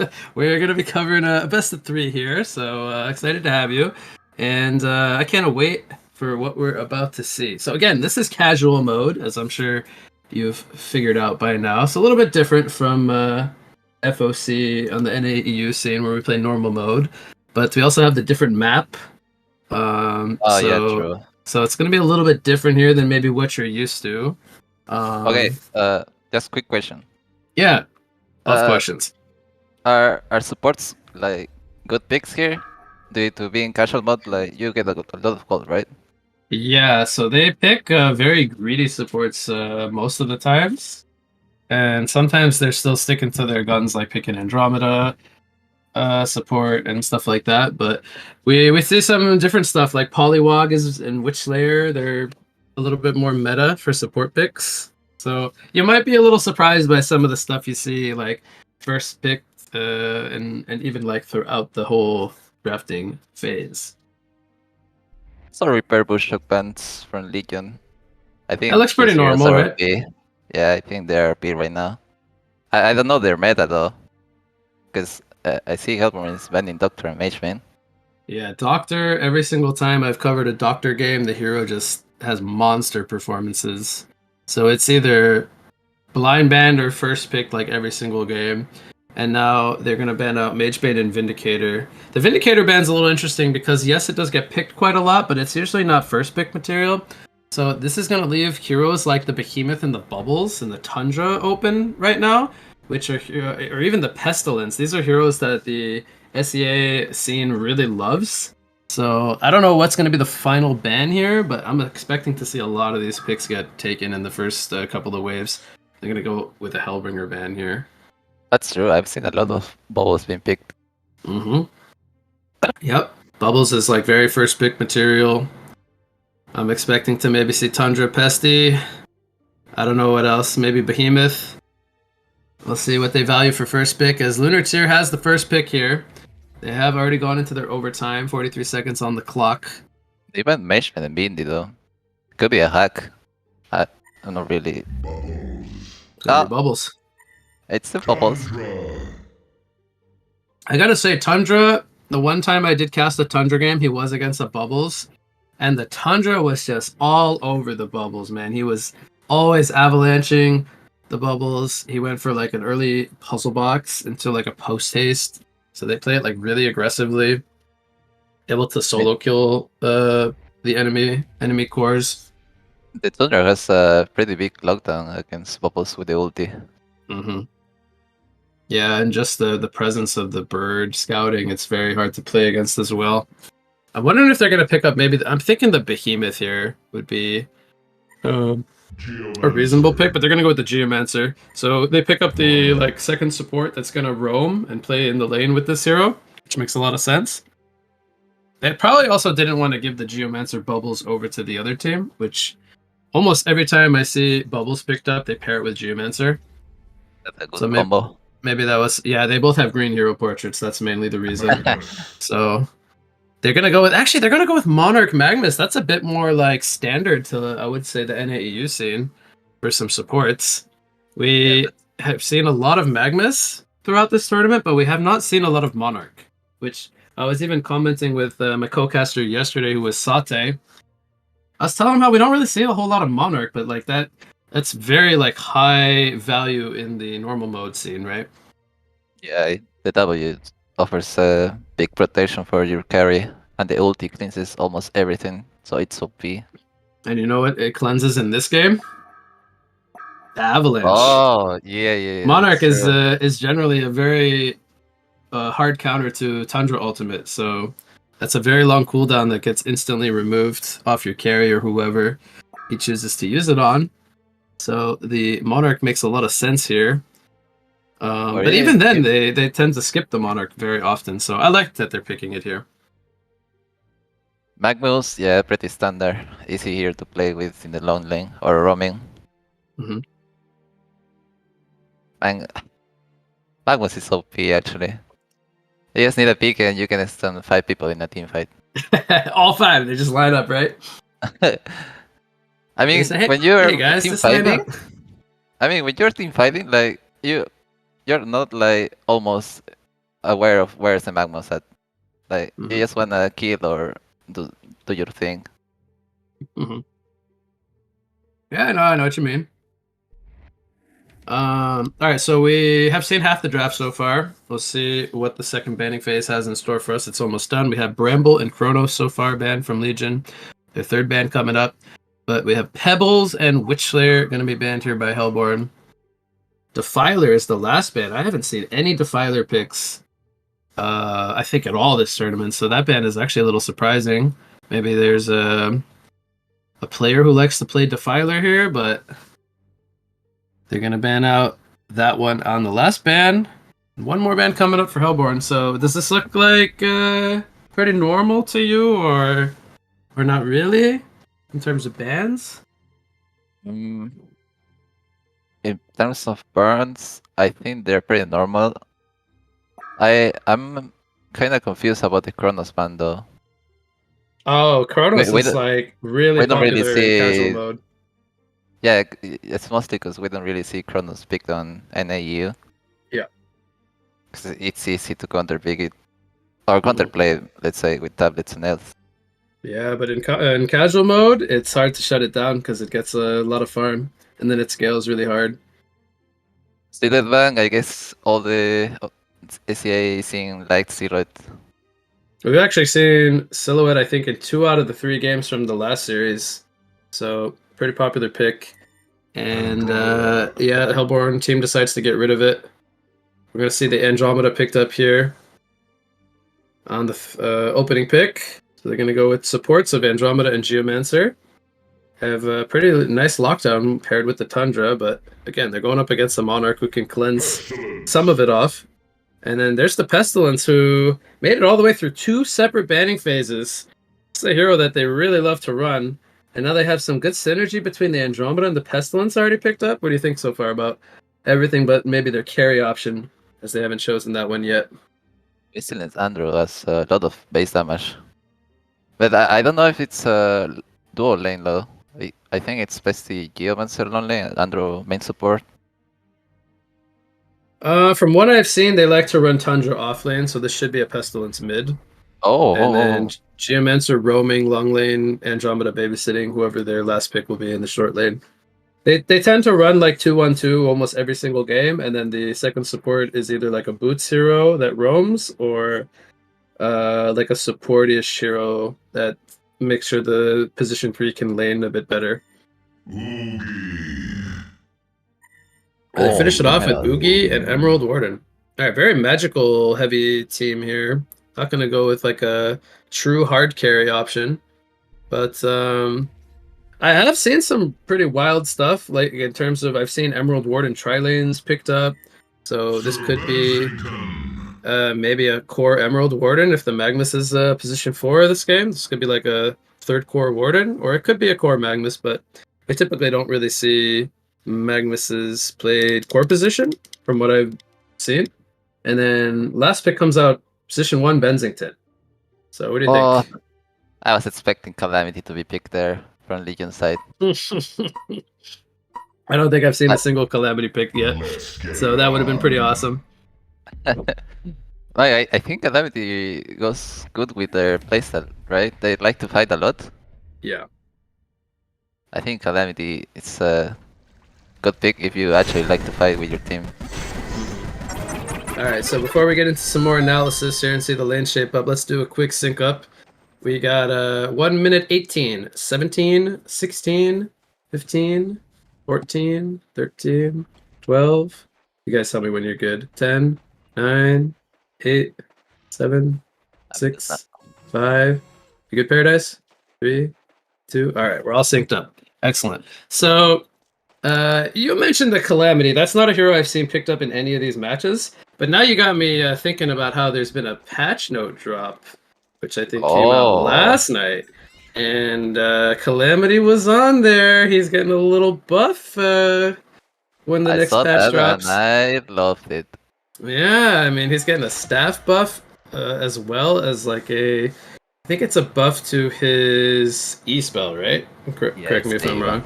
So his passive is going to get a little bit stronger. So he'll be able to deal a little bit more damage output. Good D-ward coming in here from the bot lane. And look what they're doing. It looks like a tri-lane coming out. The bubbles will most likely go to the mid lane here. Just started off bottom for potential first blood. But Magnus, Monarch, and Emerald Warden. That is a pretty nasty looking tri-lane. Going up against Benzington, Andromeda, and Geomancer. So I have not covered a lot of tri-lane versus tri-lane action, but it looks like we're going to have one here. Mid lane is going to be Bubbles versus Pestilence, and top lane will be Oogie versus Tundra. So I'll let you take it away. Tell me how you think this laning stage is going to go. You can, however order you want to talk about it. That's a great question. Like, I guess supports don't really need the Samos anymore. Oh yeah, good you brought that up. Zamos is banned, and Ophelia's back. They will not be playing with either of those items. Since it's casual mode, they will not be using those.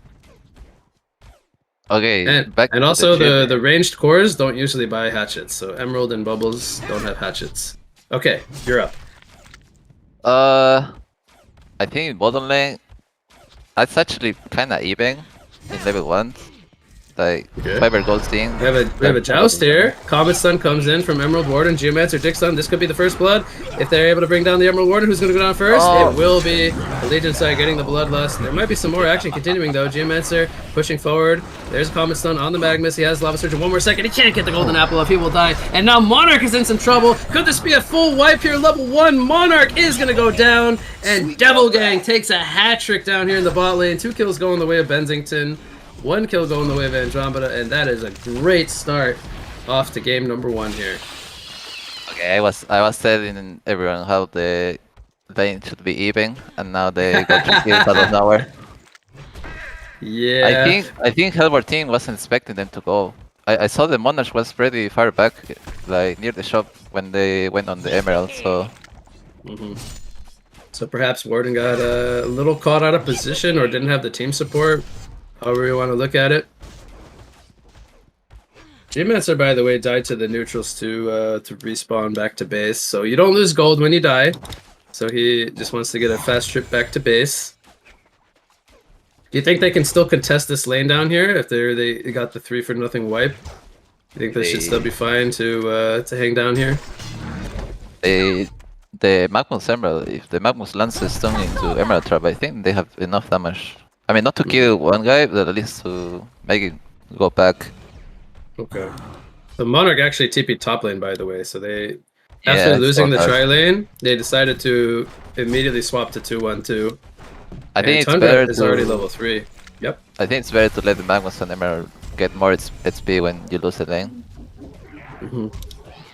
So had they not had that engagement, they probably would have been fine to stay down there as 3. Yeah, I think so. Yeah, do you think it's going to be a problem now that the Tundra's already gotten like a lot of XP? I mean, they can't really necessarily stop him from getting XP, even if the Monarch was here level 1. But he's got a little bit of a lead now on the Monarch, but the Tundra, or sorry, the Oogie is level 5. Yeah, I was going to say that. He's actually doing really well. 5, look, like halfway to 6, and Tundra is all almost level 4 only. I'm gonna imagine that he sniped some jungle camp somewhere because I wasn't really paying attention. And the Tundra, I think, started with Bird level 1, which I'm also pretty sure about. I saw the Tundra Bird down in the bot lane to start the game, so he wasn't really having the most presence. And he's only on 5 creep kills versus the 22 and 12 Oogie. So he's been having a pretty free reign up here, even before the Monarch came, I would imagine. So how's mid lane going? Pestilence versus Bubbles. 23-1 on Bubbles, 19-2 on Pesty. Is that what you would expect from the mid lane matchup? And yeah, range hero against melee one. Who's gonna get the 4-minute rune? It's gonna go to Bubbles, Illusion. Wait. Jimancer helps Pestilence camp the Merrick's rune. Dumb question. How do you open the? Well, hold that thought. 1 second. I'll help you in a sec. Tundra getting Tower Dove here. It's gonna go down to Oogie and Monarch. Son, with your interface? Yeah, the CS thing. The CS tab is under 2. I have a dive here in the bot lane, killing the Emerald Warden. I think they came from behind here with the supports. You're looking for the CS tab? Okay, I found it. It's tab number 2. You can hit the 2 on your keyboard. 1, 2, 3, 4, 5 cycles the tabs. Very good now. Okay, and you got Okay, the yeah. items and everything on the left and stuff, so you can see. Yes. Okay. Oh, Magnus Mid lane, we have a Kelfield coming out on the Pestilence. Nightfall coming in. And they will... Who's going to go down first? Oh, there's a Bash coming in on the Bubbles. Pesty with the RNG. And that was initially a Kelp into Magnus rotation, but the better rotation happening from the Legion side. And Tundra that's a double. gets a double tap in the top lane. How does that even happen? Tundra, huge plays coming in, takes out Oogie and Monarch. I think we got part of that on camera, at least I missed some of it, but huge plays coming in from Tundra. And, well, Tundra, he gets banned a lot, Lucius. I think we're starting to see why. That's a double tap 5 minutes in, killing both the carry and the support. Something that happened top. Like, I'm not sure how Tundra can double tap Oogie Monarch. I don't know because I missed it. Maybe the tower was influencing some pressure there or something, but either way, it's a really good play from Tundra to get 2 kills. And now he's got some extra gold to work with moving forward. 5-minute rune. They're going to have a battle over the bot river. Geomancer again forcing bubbles off the rune. DD will spawn to Pesty. Actually, thinking of it, Tundra ulti into Bensington ulti is a good combo to kill almost anyone besides the bubbles, I think. Yeah, and if the Tundra gets a post haste, they can do. Yeah, they can do.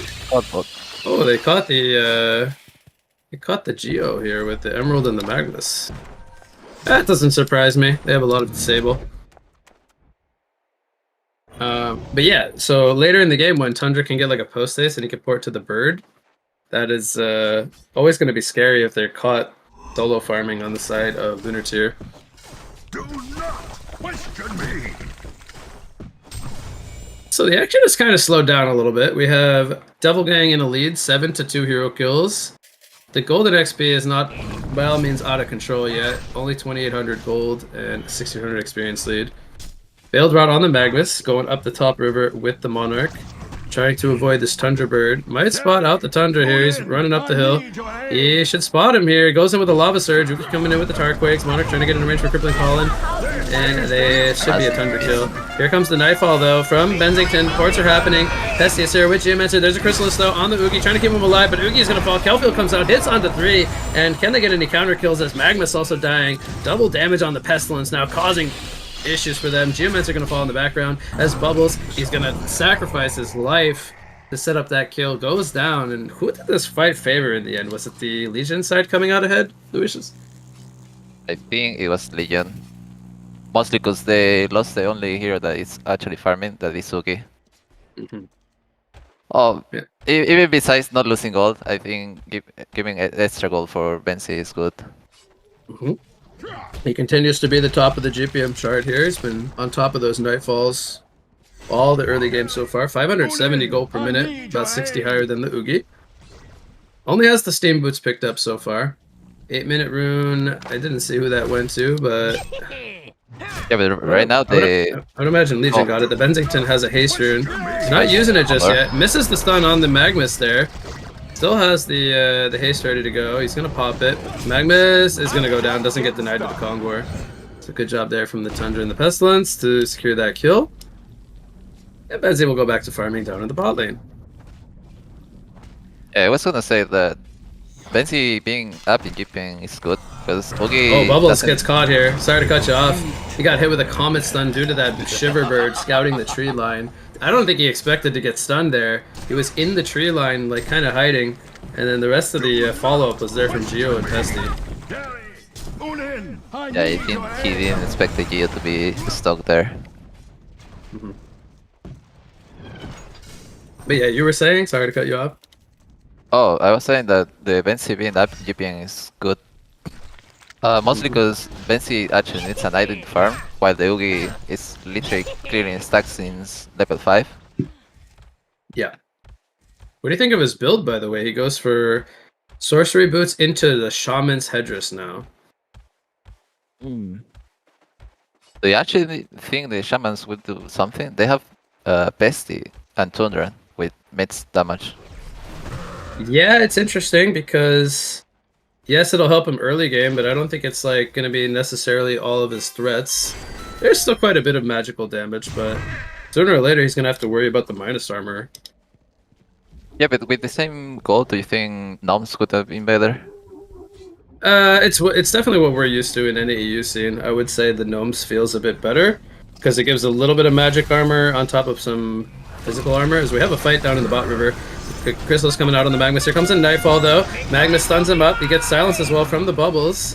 And who's going to go down first here? Ember Warden getting jousted into Lance Along stun. Kelfield comes out onto several targets. Bubbles in the midst of everything. Has a shell survive in 1 more second. He will pour it up to the high ground, but he can't. He dies first. And now Oogie comes in for the cleanup crew. He is going to take out the Sir Bensington, and Geomancer on the run. Oogie trying to hold his ground here, but he's going to have to run away as Pestilence and company are here with a swarm. Tundra jumping in. There's a Chrysalis preventing damage, but Magnus is now here. Can they keep the Oogie alive? He's trying to do the damage, but he is going to fall. And now Monarch also going to fall, and Devil Gang is holding strong here with 4 players alive. They're going to secure the stun with another Comet stun onto the Magnus, and it is going to be a 4 for 1 swing, only losing the Bensington here in that fight.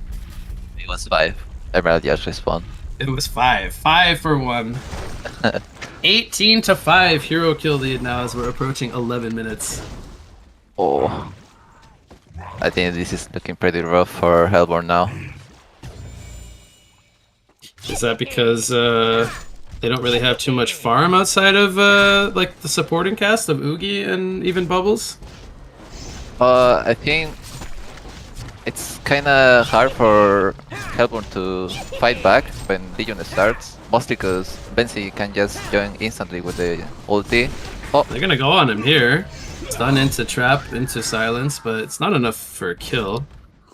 Yeah? yes, I was saying, like, then Oogie, if the Oogie wants to join the fight, he actually needs to TP to a tower. It's gonna be kinda late while the Bensi is already in the fight. So, yeah, and also counting that Hellborn is behind now, it's gonna be pretty tough. Yeah, they still have level 5 on the Magnus, so he doesn't even have Eruption. There's no like big damage on the Bubbles yet, so he's mostly just throwing out spells. Doesn't have the light brand finished yet. So they like to go into Grimoire power. Already. Yep. And you're gonna start to see the impact that the puzzle box has. He's gonna be able to do so much damage moving forward. I'm gonna see squishier heroes like well, basically everyone other than Oogie is sub 1000 life. I mean, when he gets level 11 with a leveled up puzzle box, I mean, I think he can solo kill pretty much anyone at that point. Oh, Oogie just finished the barrier, I thought. Yeah, that What would do you think suggest of that he that? wants to group up with his team and fight, right? Reports are happening mid lane. Yeah, I think he was expecting the catch to happen. Bubbles is gonna go in. They're trying to get in range for a Lava Surge. Bubbles trying not to block him. Crystal Field comes out to kind of thwart them backward. And the Andromeda's gonna survive. Look how tanky he is, by the way, Lucius. He has half of a Staff of the Master already picked up on the Andromeda. It's 15 minutes and he's half the way for stuff. Yeah. Yep. Same with the Pestilence, right? He's got 1200 gold. So he needs 1 more component and he's gonna have maybe like a 15-minute Staff of the Master as well. Yeah, Besti's about to have stuff. I think Tundra just bought level 2 puzzle box being delivered to him.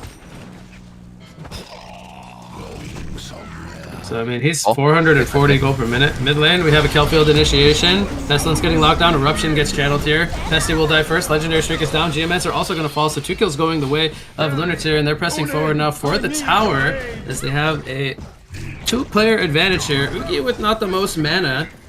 We'll see if they look to hang in the area here. Magnus gets a Soul Trap heal coming in from the bubbles.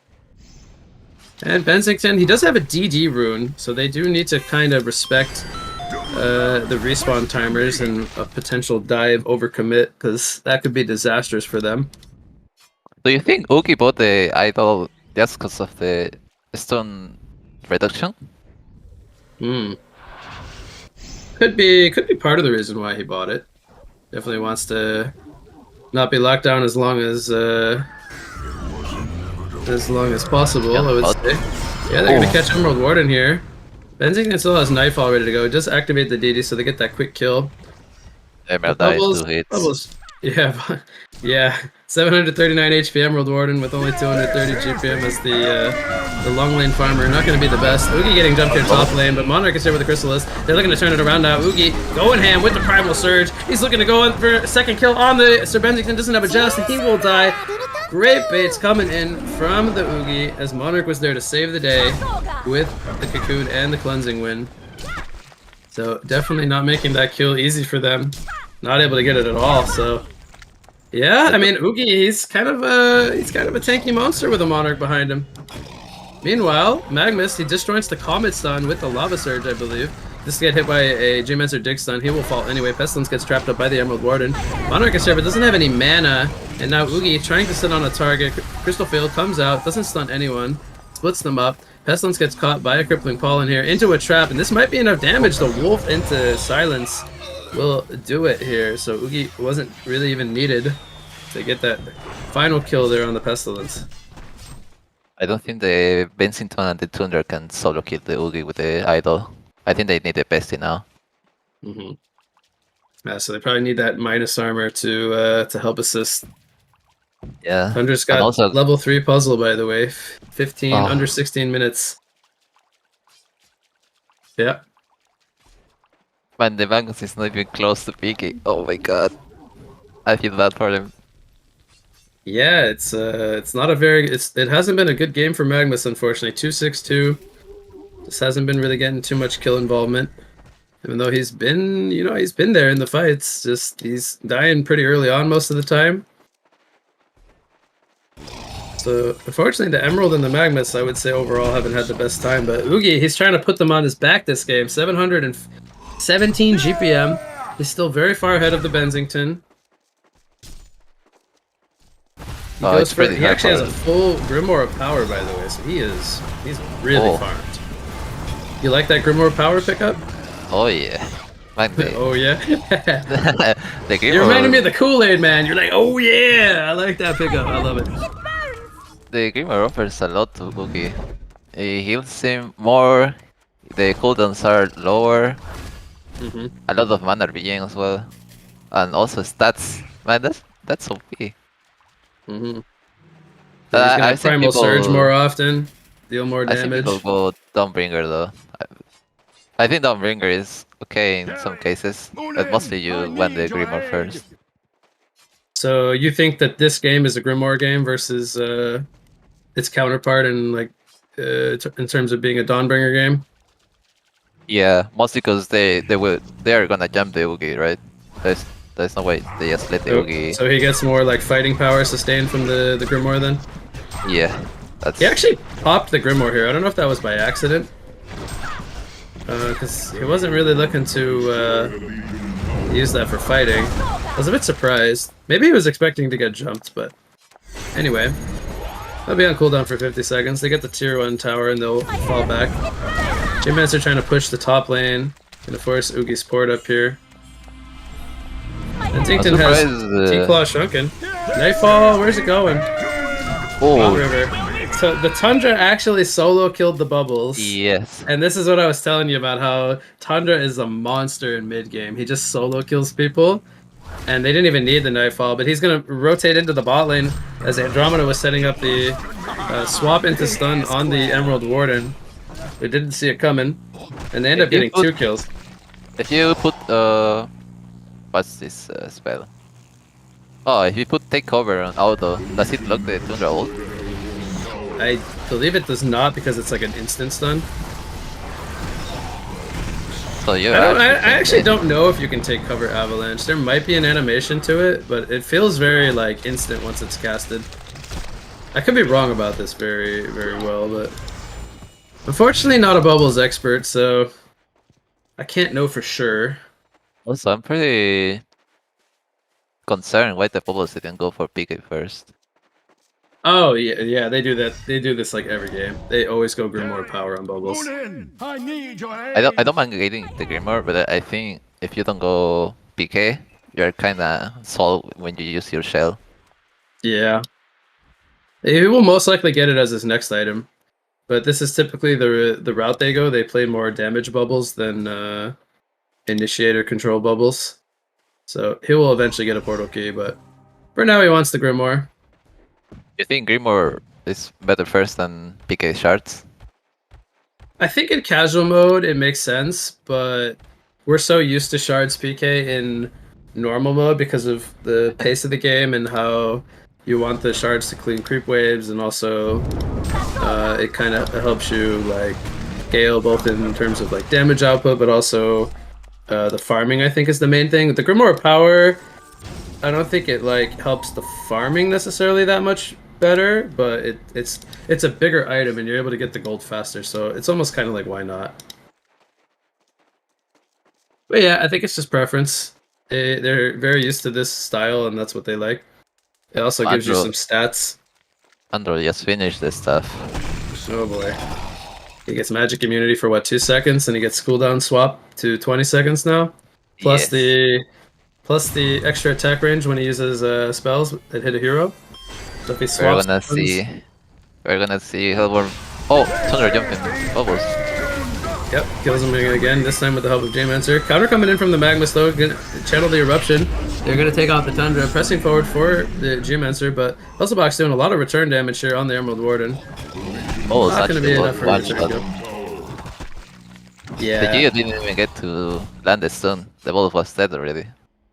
that's the Puzzlebox, man. The Puzzlebox with the cold shoulder. It's so much damage, and all you need is that lockdown from the avalanche to do the job. I wonder if the Andromeda is gonna stuff the Benzi. Magnus getting dove here behind the tower, gets caught with his surge down, or maybe he just got stunned up. Oh, what's this? Yeah, Oh, I think they could staff. I think they could staff both the Benzi and the Tundra. To be honest, I think the Tundra staff's also very good.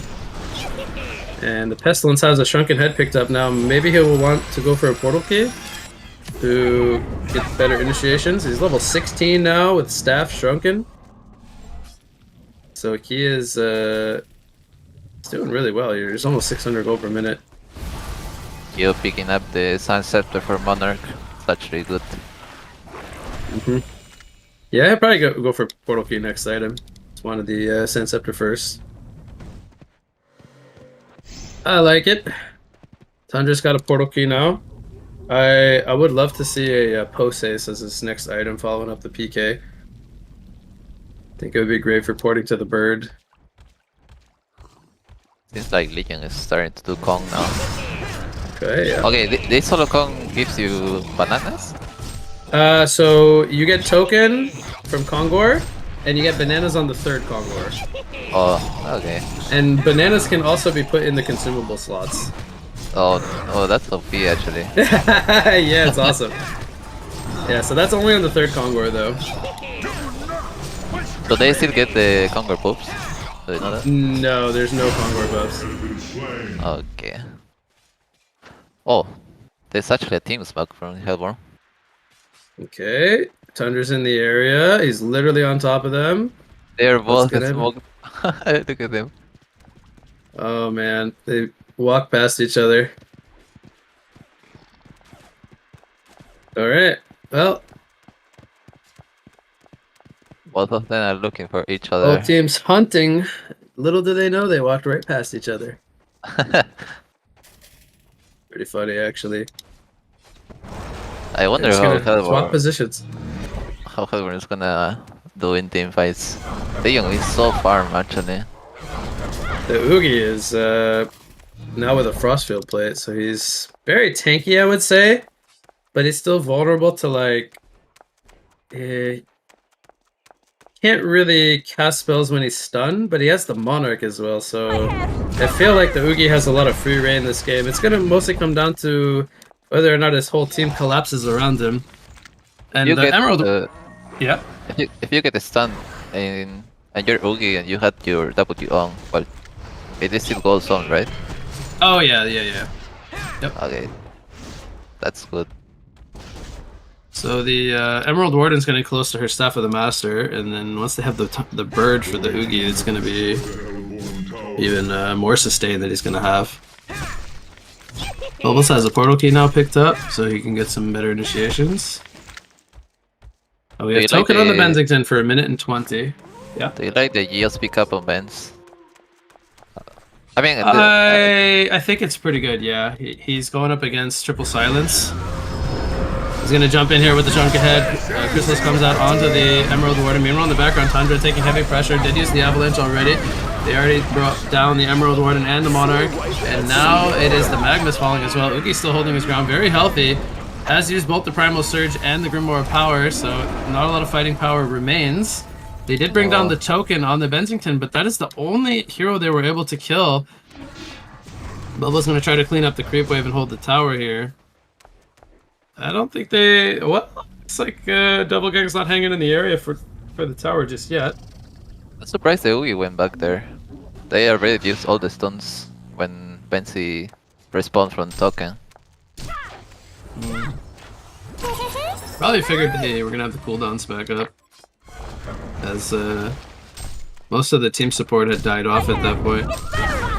So that fight was against a token, and they did have to commit a lot to bring down the Bensington. Andromeda did just get a staff, and he will upgrade the Bensington instantly. So he now has the 4-second cooldown Lance Along, and the extra range. So he's hitting from, I bet it's 650 range. 50, yeah. Yeah, that's pretty far. That's Maybe he'll get a wing bow later in the game. Get a little bit more. I think he gets up to, what is it, 725 or 700? Yeah, I think it's 725 with the wing bow.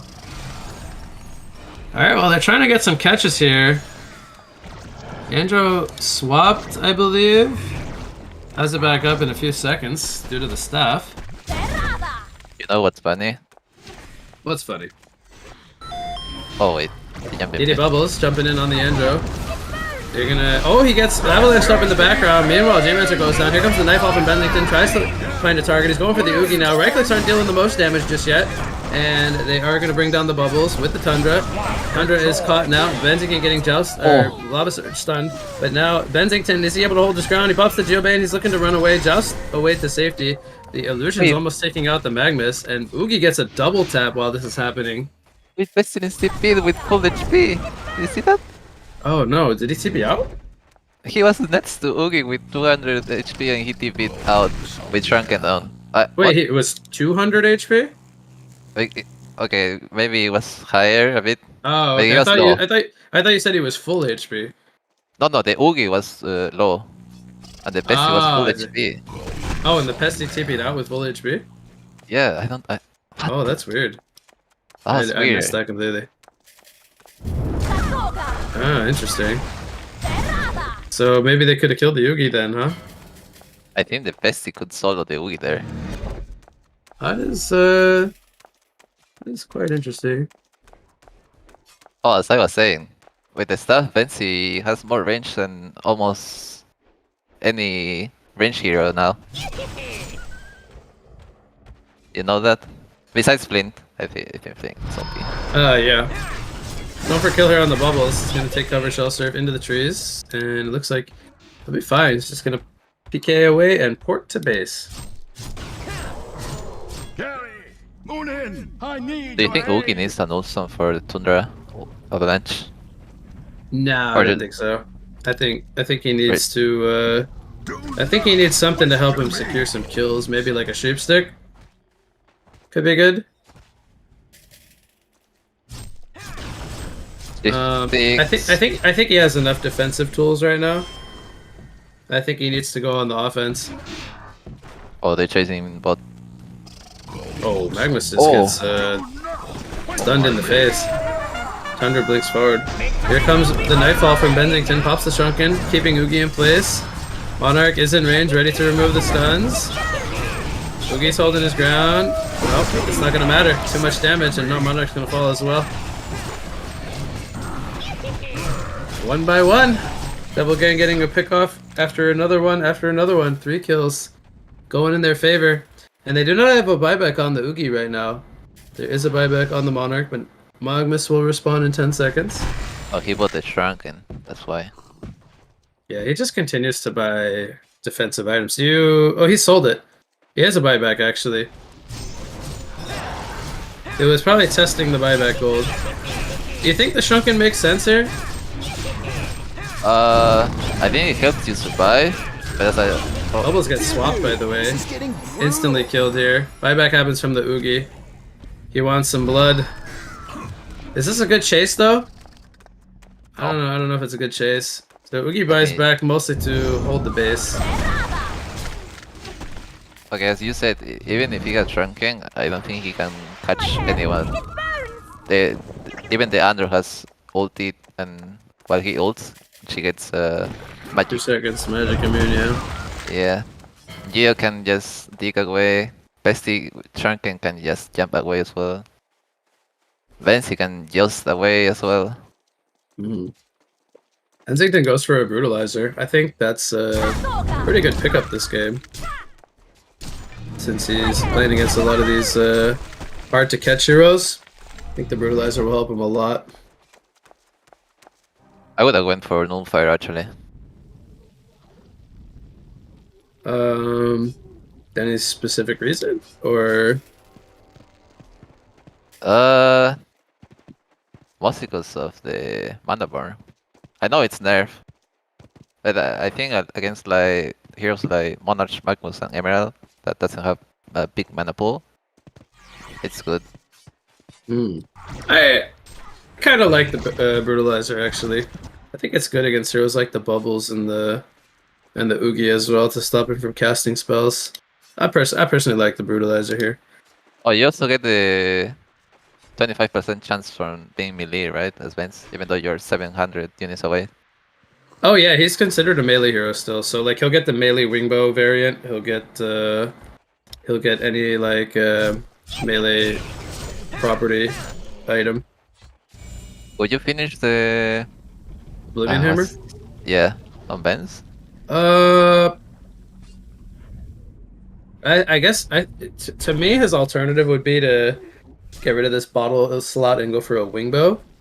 Yeah. Because by that point I think he'd be doing tons of damage. He'd be hitting from even further back. I think the Brutalizer could be fine, but I wouldn't be opposed to him keeping the Brutalizer into the wingbow first. Because mostly you don't really want to go to melee against not the against Oogie. not against the Oogie. Yeah, you want to actually stay as far as possible, I would say. Okay, Bensi has a DD now. They should look for a fight while they're ahead. Emerald has the stuff. Who has a bird? Is it the Oogie? Yeah, it is the Oogie. Looks like it. I'm surprised the Legion didn't really commit to push one tower yet. They are actually ahead in items. Probably waiting for Congo to spawn, which we see them in the pit here. Double damage Bensington for another 9 seconds. Probably gonna be able to utilize it for a little bit here. Maybe they're expecting a smoke here, they back off right away, or maybe they want to use their own group smoke. I think they know they're smoked. They instantly back off. Perhaps like seeing nobody farming any lanes was like a red flag because they don't see anyone defending the base at mid lane, for example. You can tell they're like, yeah, they probably smoked. They're sitting at their tower, grouped up. They're gonna use their own. They're gonna use their own smoke, and now they see with the Thunderbird, the Emerald Warden, So they have an idea of where the positionings are. Bubbles, ooh, almost gets caught here. Breaks the smoke of Pestilence though. Jumps in with the flight and the stun. Oh, my god, the bashes from Pestilence coming in. Magmus tried to save him. He gets deleted. It ends up being the wrong choice there. Nightfall coming in the background. Not going to land, but might get in range for a catch here. As they get the kill on the Emerald Warden in the background as well. Benzington pops the Shrunken, misses the stun, trying to keep the fight going. Avalanche does happen on the Oogie, and this is full disaster here for Lunar Tier. The CC boat comes out, 4 players die, none in exchange, and that will do it. The game just took a huge swing here in the last several minutes, I would say. And Devil Gang, they're going to take a 1-0 lead here over Lunar Tier to start this series off. Any final thoughts here on game number 1, Lucius? I think Legion could have ended this game quite earlier. But maybe they just wanted to secure it. You know, playing a turn in, just don't want it to throw the game. I guess that's fine. I will say, I mean, it was a pretty solid performance from Oogie, but it just felt like Oogie kind of lacked team support this game, whereas the entire team from Devil Gang, it felt like everyone had items and impact throughout like the whole match, and then the supporting cast of like Emerald, Magnus, and whatnot just didn't feel like it was all the way there. So Classic Oogie 1v9, GG. Oogie 1v9, apparently. So that will do it for game number 1. We'll go on a quick break here, and we'll get the next one going. So stay tuned, everyone. We'll be right back after a short break.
everyone, welcome back here. We are now in game number 2 of your winner bracket semifinals number 2 series, where we have Lunar Tier now on the Legion side and Devil Gang here on the Hellborn side, with Devil Gang currently leading 1-0. I am once again your mate Shoutcaster. What you got? Rejoined by my co-caster here, Lucius. Welcome back for another one. Oh, I'm ready to see a comeback from Lunatir here. Yeah, let's see if they can force the third game here and keep this series going. Devil Gang obviously trying to close this one out in a 2-game sweep. But before we get to that point, we got to see what these two teams have in store for us with some picks and bans. So, not too much has happened just yet. So I'm going to ask you the question, what hero would you like to see from these two teams picked up? What's like a fan favorite for you if you're, as a spectator here?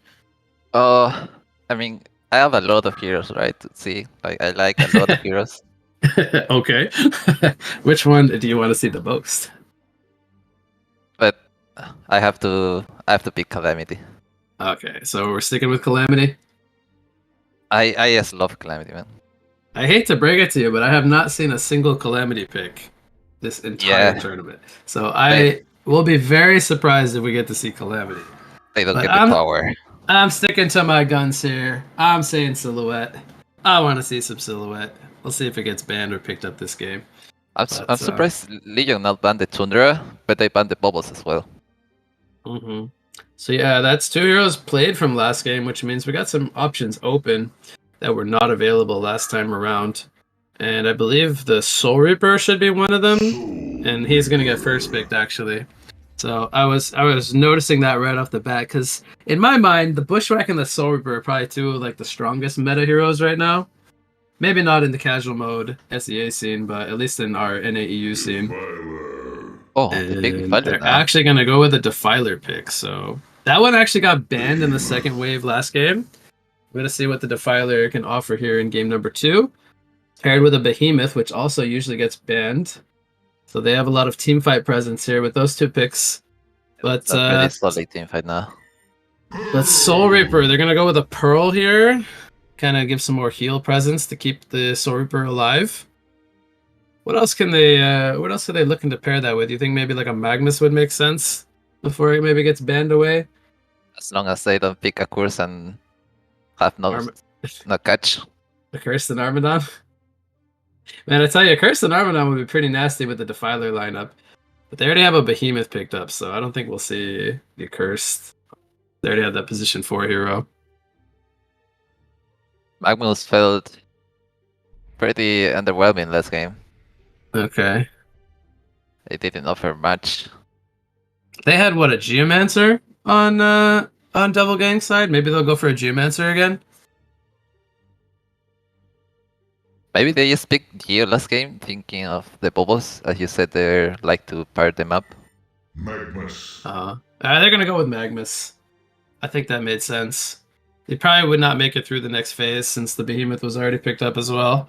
So both sides will have that boots, roaming secondary support, which means that we're probably going to see those offlaner picks that are more of those 1v2 style heroes, because these heroes don't typically tend to stay in the lanes with them. They tend to roam around some more.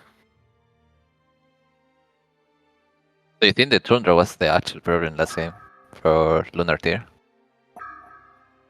Not necessarily, but I would say the Tundra had a ton of impact, and I see why they ban it all the time. But you know who's not banned? The Pestilence. Ooh. I wonder if there's 2 bans left. I wonder if the Pestilence is going to get through. And I think the Pestilence with Defiler could be some good synergy as well. A lot of damage from the Unholy Expulsion ultimate. Also, I'm surprised they don't run the Let's NG combo. Yeah, we almost never see Flux Engineer picked up, actually. And you I think I saw it in the qualifier rounds once. And you also get more gold, right, for the early PKs and better combos. Mm-hmm. With a Defiler pickup, you think it's safe to say that's their mid lane hero, so maybe they won't want to run a Pestilence? I'm gonna say it's mid. I don't want to see the Defiler short farm. There's the Pesty ban, though. So it's actually banned by Legion, so that means they didn't want it, because they could have picked it up themselves. and they probably figured that Devil Gang still needs a mid hero. With only the Soul Reaper and the 2 supports picked up, they still need a mid and an off lane. Maybe Oh, even a carry if they want to run Soul Reaper in the mid lane. Very possible. And they're going to Yeah, ban Oogie. that's what I was thinking. I thought Sorper was mid 100%. True. Yeah, it could be mid, it could be short farm. I think with a Pearl, it's very flexible. They could run the position 1 Soul Reaper and then have something else in mid lane and just try to get the Soul Reaper like 6, 7, 800 GPM and be huge. How do you man up against that? Story prepare. Both hits. It's pretty hard. It's pretty hard, I would say. We haven't seen a whole lot of Sulfuras lately. I'm a bit surprised by that, but at the same time, Soul Reaper can still be quite good against Sulfuras as well. I wonder what they're gonna run here. Silhouette is open if they want to carry, but I don't know. Silhouette. Yes! There we go. Oh, they're going Tricore. Oh, That's a little greedy, actually. They have Defiler, Silhouette, and Armadon. But I will say, if they can get tanky early on the Armadon and the Defiler, they could maybe make this work. do you think Armadon gets one shot by Soul Reaper? That's a good point, actually. Picking the Armadon here is definitely a risky pick. Because the Soul Reaper kind of... You don't really care too much, right? About the Armadon? I think Armadon just dies. Yeah, if there was a game to not pick Armadon, it would maybe be against the Soul Reaper. Could be... I could foresee this as a issue. So they're actually going to last pick their support, which is not typical. That is true. Maybe they figured the Silhouette could have also gotten picked up by Devil Gang.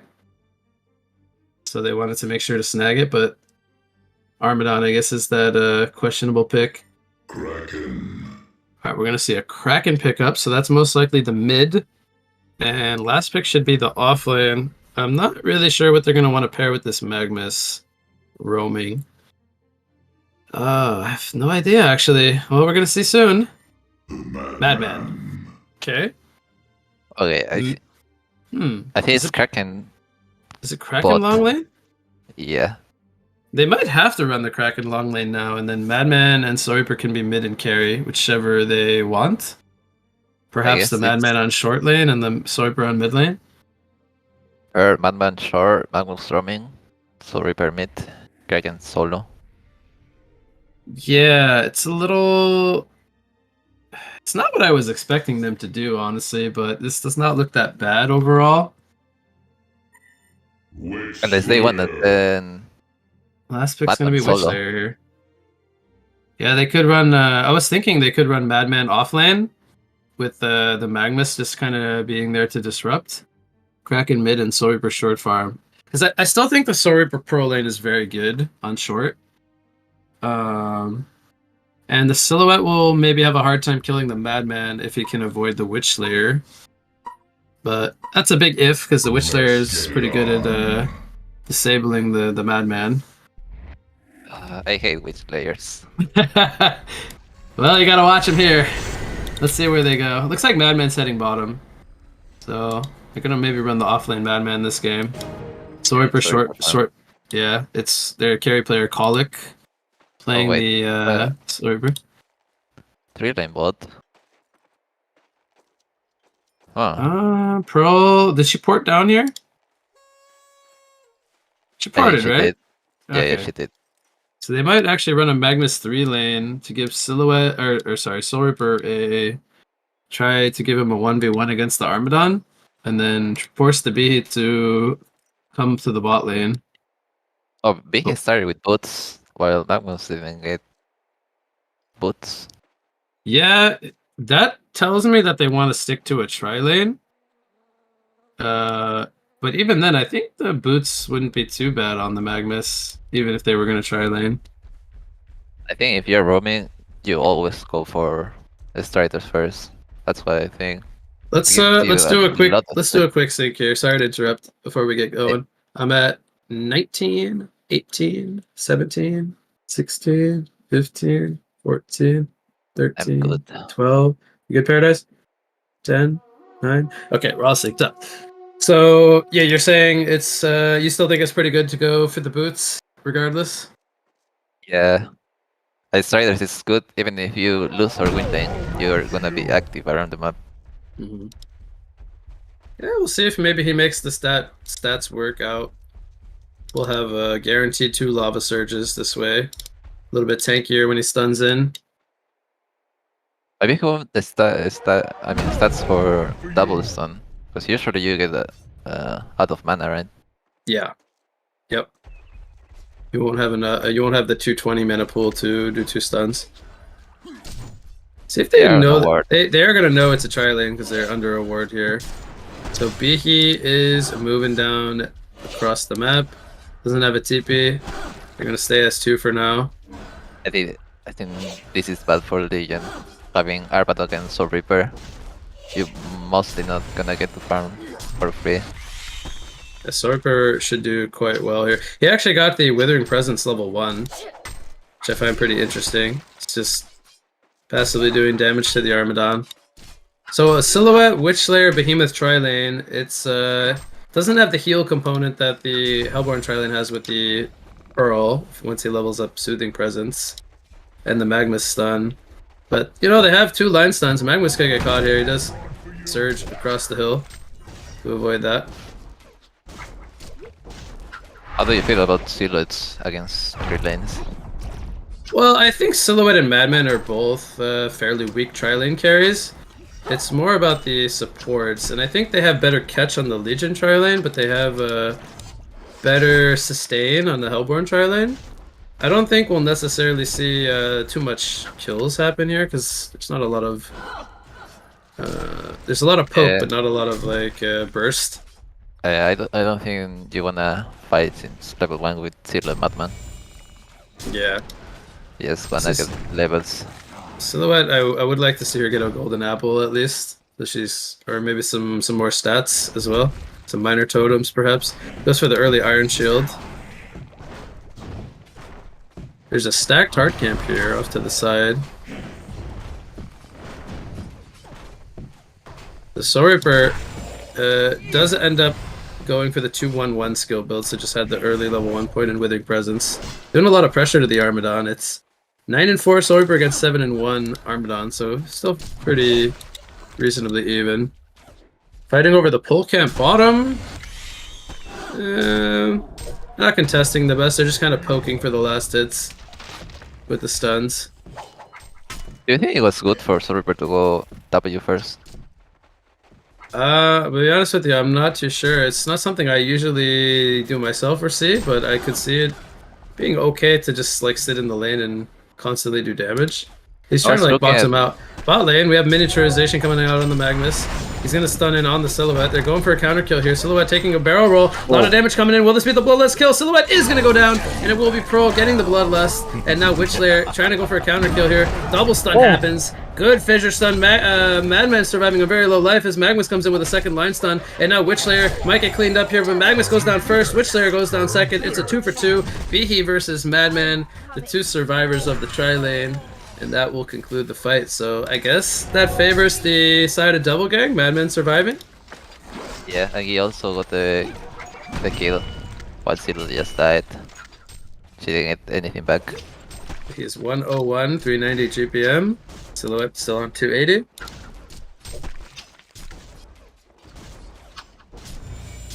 Wait, That Bihi and Magnus Witchlayer's- fighting over bot rune. I And wish Pearl players also already winning. was good. Oh, Madman might die here. Witchlayer catches him.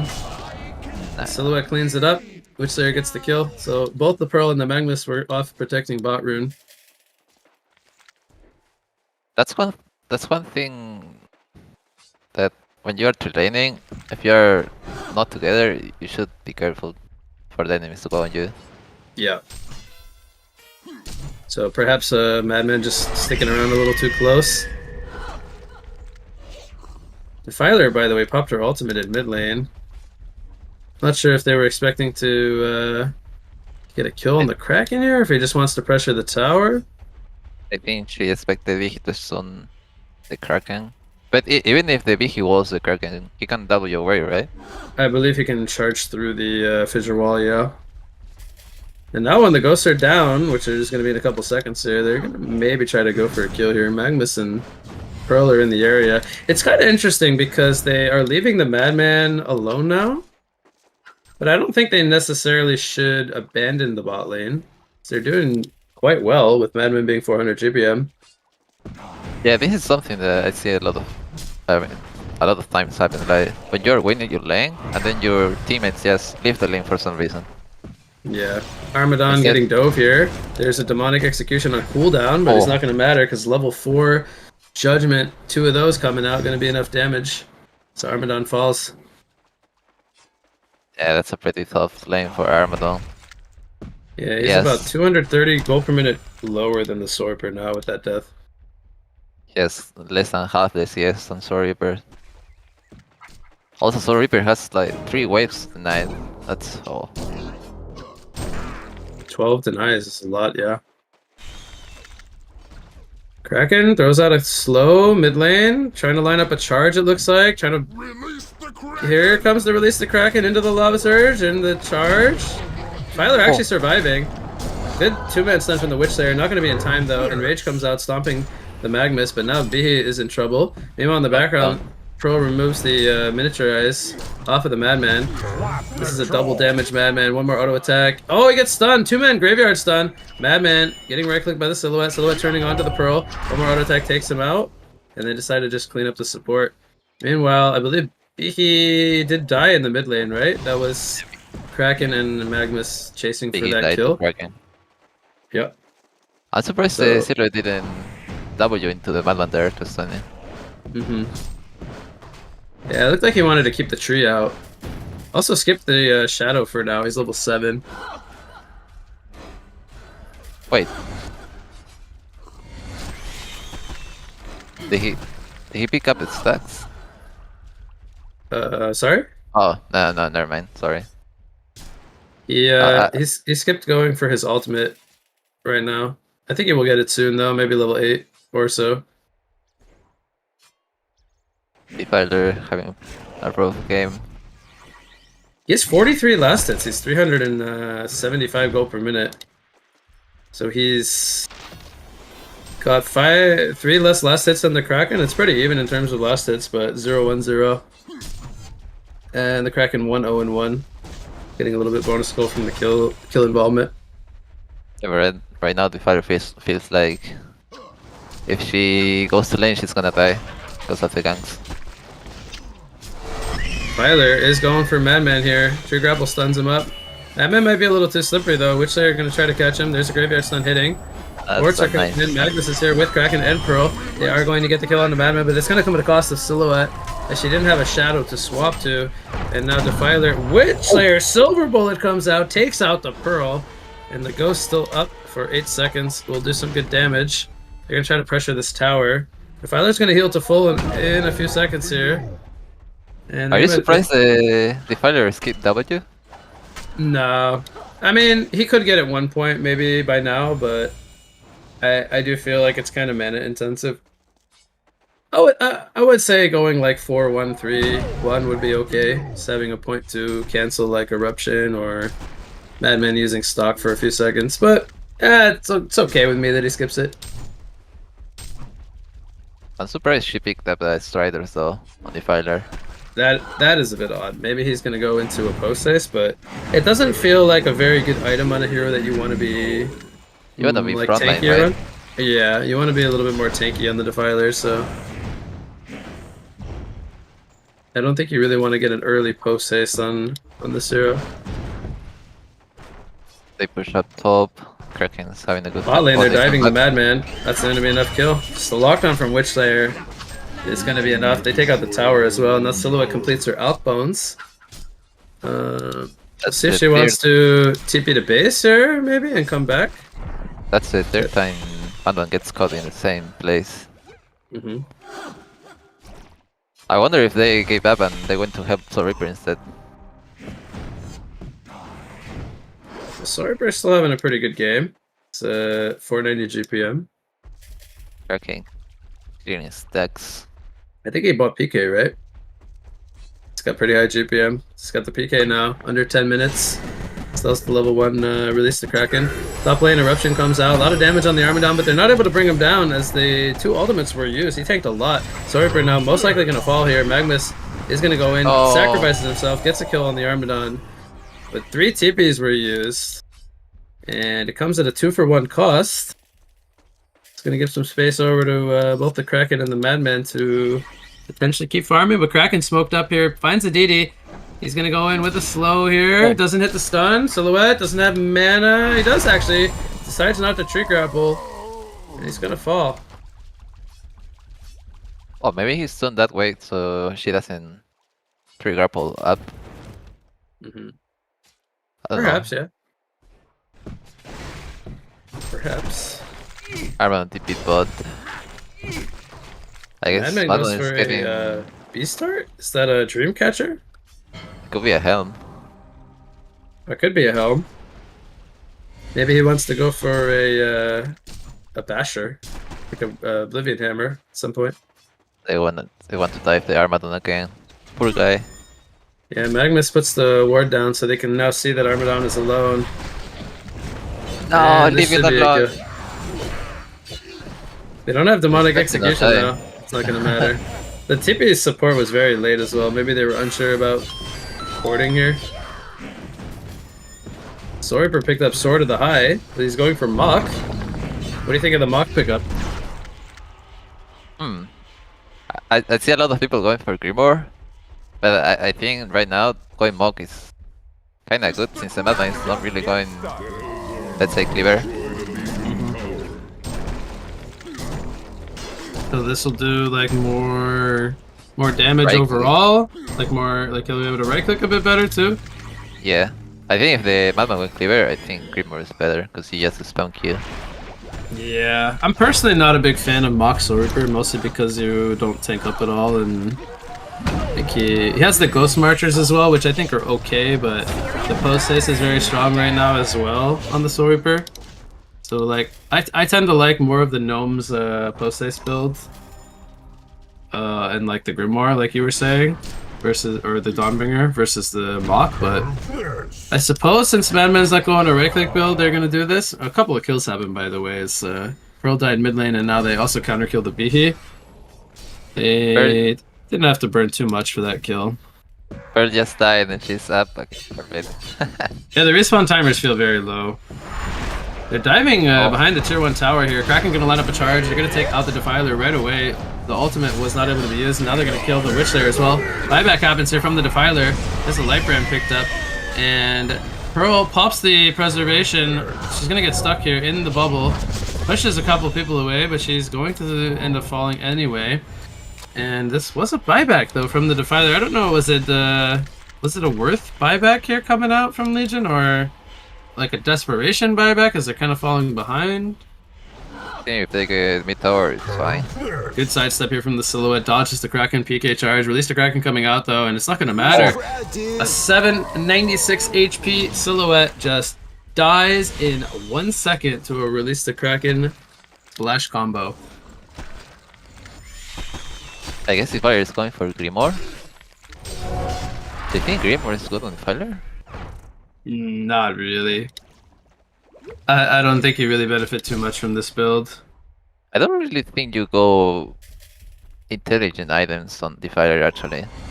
I think Dawnbringer's not bad on Defiler, but it hasn't really been like that meta either. Like this build just feels kind of off, right? Strider's Light Brand feels like he's playing like a Pyro or an Alonia or something, but it's like not really how the Defiler likes to play. Yeah, it feels like he got stuck into the bubbles. Witchslayer's gonna hit the stun here. Max range on the Soul Reaper. Huge damage coming in from Silhouette. Witchslayer Silver Bullet as well. But here's the cleanup from Magnus and Madman. They take out the Witchslayer. Now they're turning their attention onto the Silhouette. But the team sports here of Armadon and Defiler. Can they lock some targets down and get some kills here? Armadon chasing forward. Has some snots. 2-man Limestone coming in from the Magnus. Stops the Behe Fissure Wall coming in. But he will eventually line it up on the Magnus and they will take him down. The Ghosts are still up from Defiler doing some good damage. But Madman and company are a little bit too slippery. And they will make their escape here, as I believe they will not be able to catch them anymore. So Defiler, she's kind of lacking that catch potential right now. Got the ultimate up. She's dealing good damage, but she can't really sit on any targets per se. And she can also go in. I feel like if she steps up a little bit, she's gonna die. Yeah, she's not that tanky, right? Her farm is still very good though, 515 gold per minute, but look who's got better farm, the Kraken. Can you believe Kraken is almost 700 GPM? 4-0 and 4. Bot lane, we have a jump here on the Sorcerer. Witchslayer gonna die to the Pearl here, 1 for 1. Silhouette on the run, she's gonna grapple to safety. Let's have a TP, but there is no portal key up on the Magma, so she should be fine to just run back to base. Madman. Oh boy. Madman is here as well as Kraken. Oh. Pops the shotgun. He goes for the dive. Release the Kraken comes out on the Behemoth. Toffee wants blood. Misses the charge though on the Behemoth. That might be the difference. And now Magnus with the eruption dealing some good damage in the background. Behe Dog comes in. He's got a portal key, baby. Level 9. Comes in, smacks the Magnus in the face. Madman gonna walk away from the snots. He's getting slowed up, but they're gonna probably not know he's here in the trees as he goes for the port out, and he will be fine. Take the escape. Boy, that was looking like it could have been another kill or two, because unfortunately the Kraken missed the charge there on the Behe. Defiler catches the Pearl now. She had Astrolabe up, but I guess she wasn't able to use it. She's going to fall. And Defiler now picks up the serial killer streak. Almost got his Grimoire finished. Do you think it's better for Leon now to group up and try to push towers? Now that they have Behe and Witchslayer PKs? Yeah, I would say they probably have some good tools that they needed. Silhouette is smoked up here, hunting the Soul Reaper. Witchslayer is going to spot out the Soul Reaper here with the Miniaturize and the Graveyard Sun. Silhouette waiting for that initiation, gets the kill. And now Witchslayer going to get countered on here. Silhouette, can he go down to the low ground? He does before the bubble came out. Pops the Shadow, is going to try to make the escape here. I don't know if he can do it though. He does get a kill on the Pearl here first. He is surviving. Goes to the high ground with the tree grapple. Can he escape the Madman here? Defiler comes in with the team support of Armadon. They're going to stop the Madman from chasing. And Silhouette makes the escape on under 70 life. Great plays coming in. Great team support. And they end up making it a 3-for-1 trade as the Witchslayer was the only one to fall there. It's not done though. Magma's getting caught. Can't get the Lava Surge off. He gets silenced. He gets it off at the last second. Spine not in range. 10 HP on the Magmus. Makes the escape. Everything going his way there. Silhouette finishes her Geometer's Bane. She's going to have Elkbone's Geobane now. Still doesn't feel like the scariest. Do you think he is good? I'll be honest with you, it doesn't really feel like a Geobane game. Like I'm looking at like what he's playing against, and what can he really destroy? Like a Soul Reaper Judgment Q and maybe like a Kraken Torrent, but like that's it. This is mostly like a split pushing like mobility item here, just to kind of get him around the map. I feel like the Geobane's kind of unnecessary. Gonna go in with the Shadow here with Behe. Has a dunk ready to go. Uses it on the Soul Reaper, swaps him. Here's Pearl though. Can she save the day? She will. The heals are coming in from the Soul Reaper. He's looking to turn it around. Behemoth very low, getting dove here in the tower, but they're trying to turn their attention onto the Silhouette, who actually swaps out. She's gonna be fine. And here comes Kraken though. He is pissed. He's gonna take out one. He's gonna take out 2 targets in both the Witchslayer and the Armadon. And Soul Reaper, meanwhile, gets the Behemoth off in the bottom portion of the map there. So that started off with a jump on the Soul Reaper, but there's the power of Pearl, and the heals coming in from Soul Reaper. Nobody ends up dying. Meanwhile, the Father is just chilling top, pushing tower. Yep. Not even using her Grimoire because, well, doesn't really do a whole lot in terms of her damage output per se. Is she dead here? Soul Reaper doesn't have, he does have Demonic Execution actually. Kraken is here now. Defiler is a sitting duck. Boom, goes the dynamite. Ultimate Warrior streak going the way of Soul Reaper. Looks like he's going for Behemoth's Heart here on the Soul Reaper. Based on the shamans, it could be even Helm. Nah. It's gotta be a heart, right? Should be a heart. He's got the Beast Heart picked up. Saving up 3k gold. Just needs a 400 to 500 more for the full heart. Yeah, there's the Axe and the Malfire. They might have Almost got actually heart went picked up. for Oblivion Hammer first. Yeah, I could see that actually working out because it's got a lot of attack speed from the Berserk. Probably needs a Shrunken Head now though, right? Can get in there and not have to worry about getting disabled. Silhouette pops the Geobane in the Shadow bottom lane. It's gonna swap back to the jungle. A lot of tower pressure coming out here. I feel like all the Hellborn team is getting tanky. And Legion doesn't really have much tankiness on Behe and Witch Layer.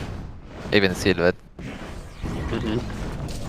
Yeah, the Legion team's posted up here in the top lane to make a defense. Silhouette swaps back to base for like the second or third time. Yep, Soul Reaper has a heart. Or back to base as she ported actually, but now he has the Shrunken Head. So he gets the tier 2 tower in the bot lane naturally with the creeps pushing it. How did you kill the Soul Reaper now? Yeah, they need some damage on the Silhouette. They need either like a Nullfire or a Rift Shards or something. And he gets completely caught here. They use a bunch of ultimates in both the Magnus and the Kraken. They're trying to get some counter kills here. They're going to get one in the Magnus. Meanwhile, top lane, the Soul Reaper and the Pro push the tier 2 tower. And Kraken has a regen rune, so he's going to be fine. Only has the ultimate on cooldown, but using it there for the Silhouette kill, I'll be pretty happy with that. Actually, Rift Shards feels like a nice pickup here, right, for Silhouette. I think it could be good, yeah. Having the Magman and high HP, then Soul Reaper, Kraken. The only issue is it's a pretty expensive pickup. But, like, alternatively, he could still go a Shieldbreaker, I would say. It wouldn't be too bad. But then once the Soul Reaper gets the next item, which should be like a Frostfield Plate or something like to give him armor, I think it'll be harder to deal with him. So... One thing that caught me up, I haven't seen an Energizer pickup. What do you think? Well, who would buy one? Anyone. I don't really see any good Energizer heroes, to be honest. So in this game, I think it's a little normal. He goes in for a fissure here on the Soul Reaper. This is a pretty tanky target. Pro comes in with a bubble. Shockwave comes in, 2-man. Do they have the burst damage to bring down the Pro? Soul Reaper gets up to the high ground though, and he's gonna get the demonic execution off on the Behemoth. He's surviving for now, healing for now. This Defiler has a haste rune trying to chase with the ghost up, but they're gonna decide not to overextend into the towers. Kraken and Magnus are now here. Silhouette trying to bait with the Shadow. Definitely not gonna swap back into that because the Shrunken is down. And the team support not really looking to go back in. But they end up only getting the Pearl, and they lost both the Witch Slayer and the Behemoth. So, what do you think of that fight? That was looking like a good opening to start it off. But they couldn't kill the Soul Reaper. It was a good initiation on the Soul Reaper, but I guess they liked the damage. In return, they actually lost 2 and only got the support. That was actually pretty bad. The tablet from the Magnus was pretty huge there. Got Soul Reaper up to the high ground as well. Causing issues for them. The pair ulti was actually insane. Yeah. The Silhouette gets soloed here by the Kraken. And this Kraken is playing phenomenal. 8-0-6, 670 GPM, has a Health Flower now. And I think that caught Silhouette off guard as she was split pushing the bot lane. She just gets soloed by the Kraken. So maybe now he might even want to go with Nullstone just for that Health Flower, and that's going to be pretty troublesome because he's not really in that position where he wants to buy another defensive item. Oh man, sorry because I'm talking. Yeah, good luck killing Soul Reaper twice. This is going to be at least the last outer tower mid. This could be a potential Rax push as well. Hellborn should push mid, then rotate to bot. I don't think Legion can contest anything. I think if they go in, they will just die. Yeah, even with the like base positioning for like a Behe dunk, I still think that they have too much sustain. The Pro can blink in with bubble. Soul Reaper with the token, he can kind of sit in the front line, tank a lot. What do you think of the Bard pick up for Armadon? Hmm. I'm not gonna lie, I think it does actually nothing on Armadon right now. I think it's kind of not the best because they can just remove it with Pearl, and maybe they would have been better off with like a Soul's Bulwark or something to go Demonic here instead. Even if the Or even Staff. Staff would have probably been better. actually stuff is good. You actually spam the Q on them and get a lot of armor reduction. I think the Staff or the Bulwark for the Demonic would have been better. Yeah, because like right now he's just popping the Barbed and running in, but nothing's gonna come from this. Yeah, not Silhouette's pushing the mid lane while this is happening. Has Shadow on cooldown for 25 seconds. the Magnus was the void actually. Yeah, I think that's pretty good. I mean, Silhouette, Defiler, Armadon, mostly physical damage. They don't really have damage outside of the disables from the supporting cast. It's mostly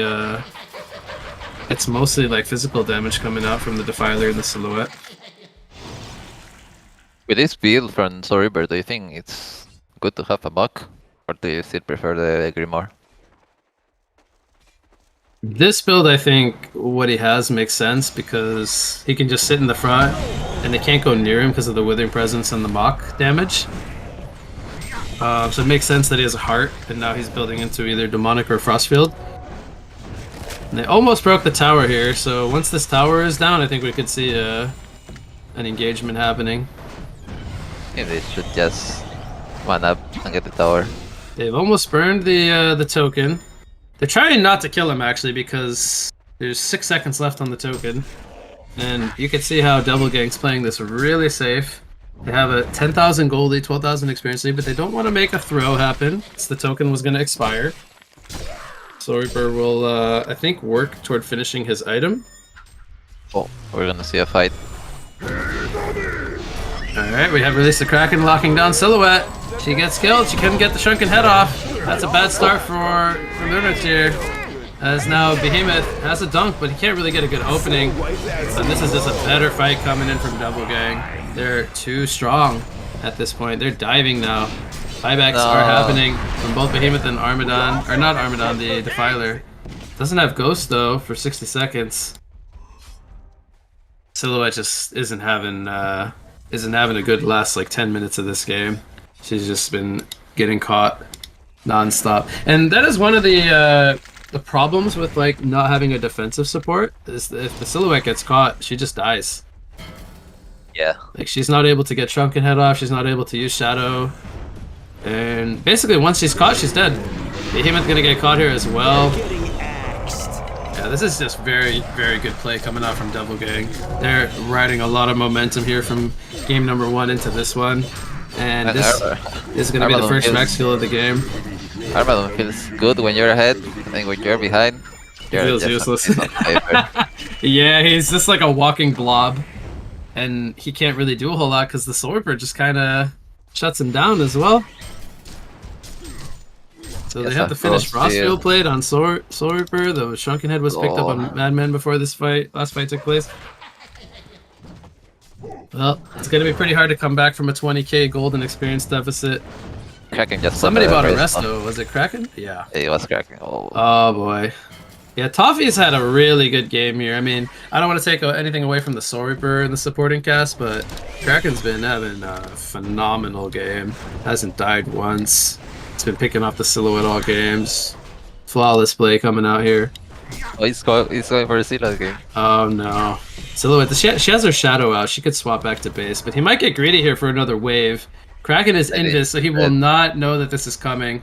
He's gonna see him here. He might. Oh, the timing! He swaps out because the illusion was about to wear out, and now he's gonna smoke up with his team.